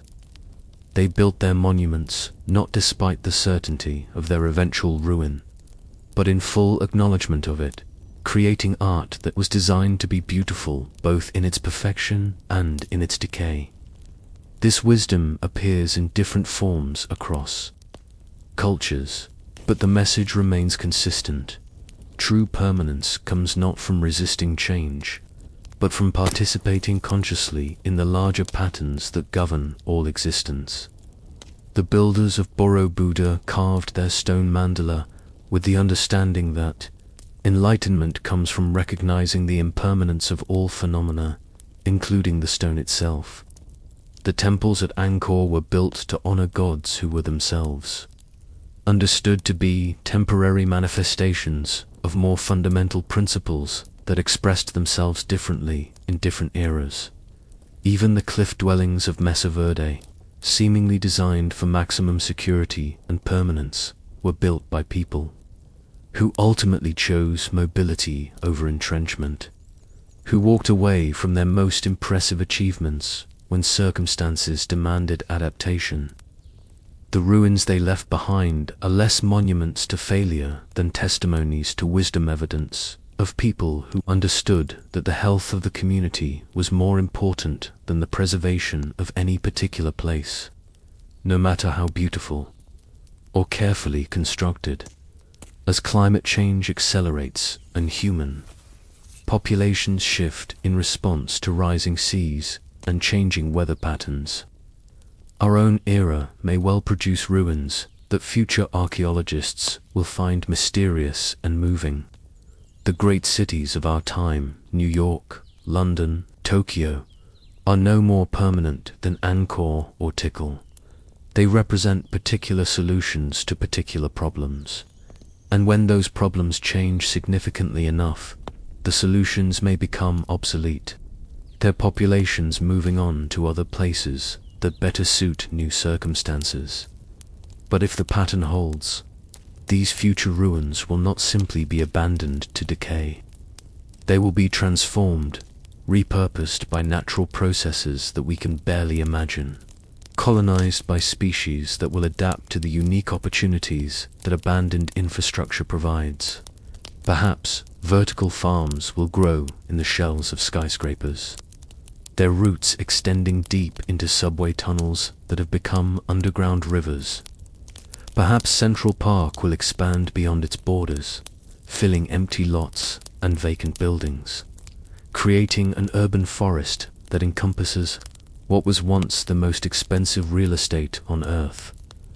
The cities that survive our era will be those that learn from the ruins of the past, that build flexibility into their structures, that work with natural processes rather than against them, that acknowledge from the beginning that permanence is not the goal, but participation in larger cycles that connect human communities to the health of the biosphere as a whole. The green architecture movement, the rewilding of urban spaces, the integration of agriculture into city planning, all of these represent attempts to create settlements that will age gracefully, that will become more rather than less beautiful as time and nature work their inevitable transformations. The most haunting ruins are those that seem to have been abandoned suddenly, as if their inhabitants simply vanished one day, leaving meals on tables and clothes in closets. Pompeii and Herculaneum preserve this sense of suspended time, their streets frozen in the moment of catastrophe, their people literally preserved in the positions where death found them. But most abandoned cities tell a different story, of gradual change, of populations that moved away slowly, taking what they could carry and leaving behind what was too heavy or too rooted to transport. In the end, every lost city is also a found city, every ruin a foundation for something new. The stones of Angkor continue to teach meditation to visitors from around the world. Their lessons perhaps more powerful now that they are delivered through the patient erosion of weather and the slow embrace of strangler figs. The cliff dwellings of Mesa Verde still provide shelter, not to their original inhabitants, but to the swallows and bats that have claimed their alcoves, that raise their young in rooms once warmed by ancient fires. This is the eternal return that gives these places their deepest meaning, not the impossible recovery of what was lost, but the endless possibility of transformation, the way endings become beginnings in the patient alchemy of time. Walking through these ruins at dawn or dusk, when the light is soft and the boundaries between past and present become permeable, visitors often report a sense of profound peace, a feeling that they are witnessing something essential about the nature of existence itself. It is not the peace of completed things, but the peace of ongoing processes, the deep satisfaction that comes from recognizing our place in patterns larger than our individual lives. The lost cities remind us that we too are temporary arrangements of matter and energy, brief conspiracies against entropy that will eventually dissolve back into the elements from which we came. But they also remind us that this dissolution is not defeated, is participation in the cosmic recycling that makes all new life possible. The birds that nest in ruined temples carry seeds to new places, beginning forests that may stand for centuries. The roots that crack ancient foundations create soil that will nourish plants not yet imagined. The stones themselves, worn by wind and rain, become sand that will form beaches where children not yet born will play and dream and perhaps plan. Cities of their own, cities that will rise and flourish and eventually join the great conversation of ruins that spans every continent and every era of human presence on Earth. As night falls over these sacred ruins, as the last tourist departs and the sounds of the forest return, something ancient stirs in the silence. It is not the ghost of what was, but the spirit of what continues, the endless creativity that expresses itself through build-up and breakdown, through the patient work of roots and the sudden illumination of sunrise on carved stone, through the eternal dance between human intention and natural process that creates the most beautiful art of all, the art of time itself, painting with light and shadow across the canvas of enduring stone. In this silence, we find not emptiness but fullness, the complete presence of everything that has ever been and ever will be, held in perfect balance between memory and possibility. The lost cities are not lost at all, but found again and again by each generation that seeks them out, that makes the pilgrimage to these sacred ruins and discovers they're not just the remains of ancient civilizations, but the eternal principles that connect all building and all growing, all dreaming and all decay. The jungle breathes around Angkor's towers. The desert wind whispers through Mesa Verde's empty rooms, and somewhere in the darkness, new seeds are taking root in ancient soil, preparing for their own brief moment in the sun, their own contribution to the endless story of life, learning to express itself in ever more beautiful and complex forms. This is the true treasure of the lost cities, not gold or jade or precious stones, but the living wisdom that flows through ruin and restoration alike, teaching us how to inhabit time with grace, how to build with the knowledge that all building is temporary, how to create beauty that grows more rather than less lovely as it returns to the earth from which it came. If this story stayed with you as you drifted off, support the channel by liking, sharing, and subscribing. We release weekly journeys into the forgotten, and every dreaming soul is welcome here.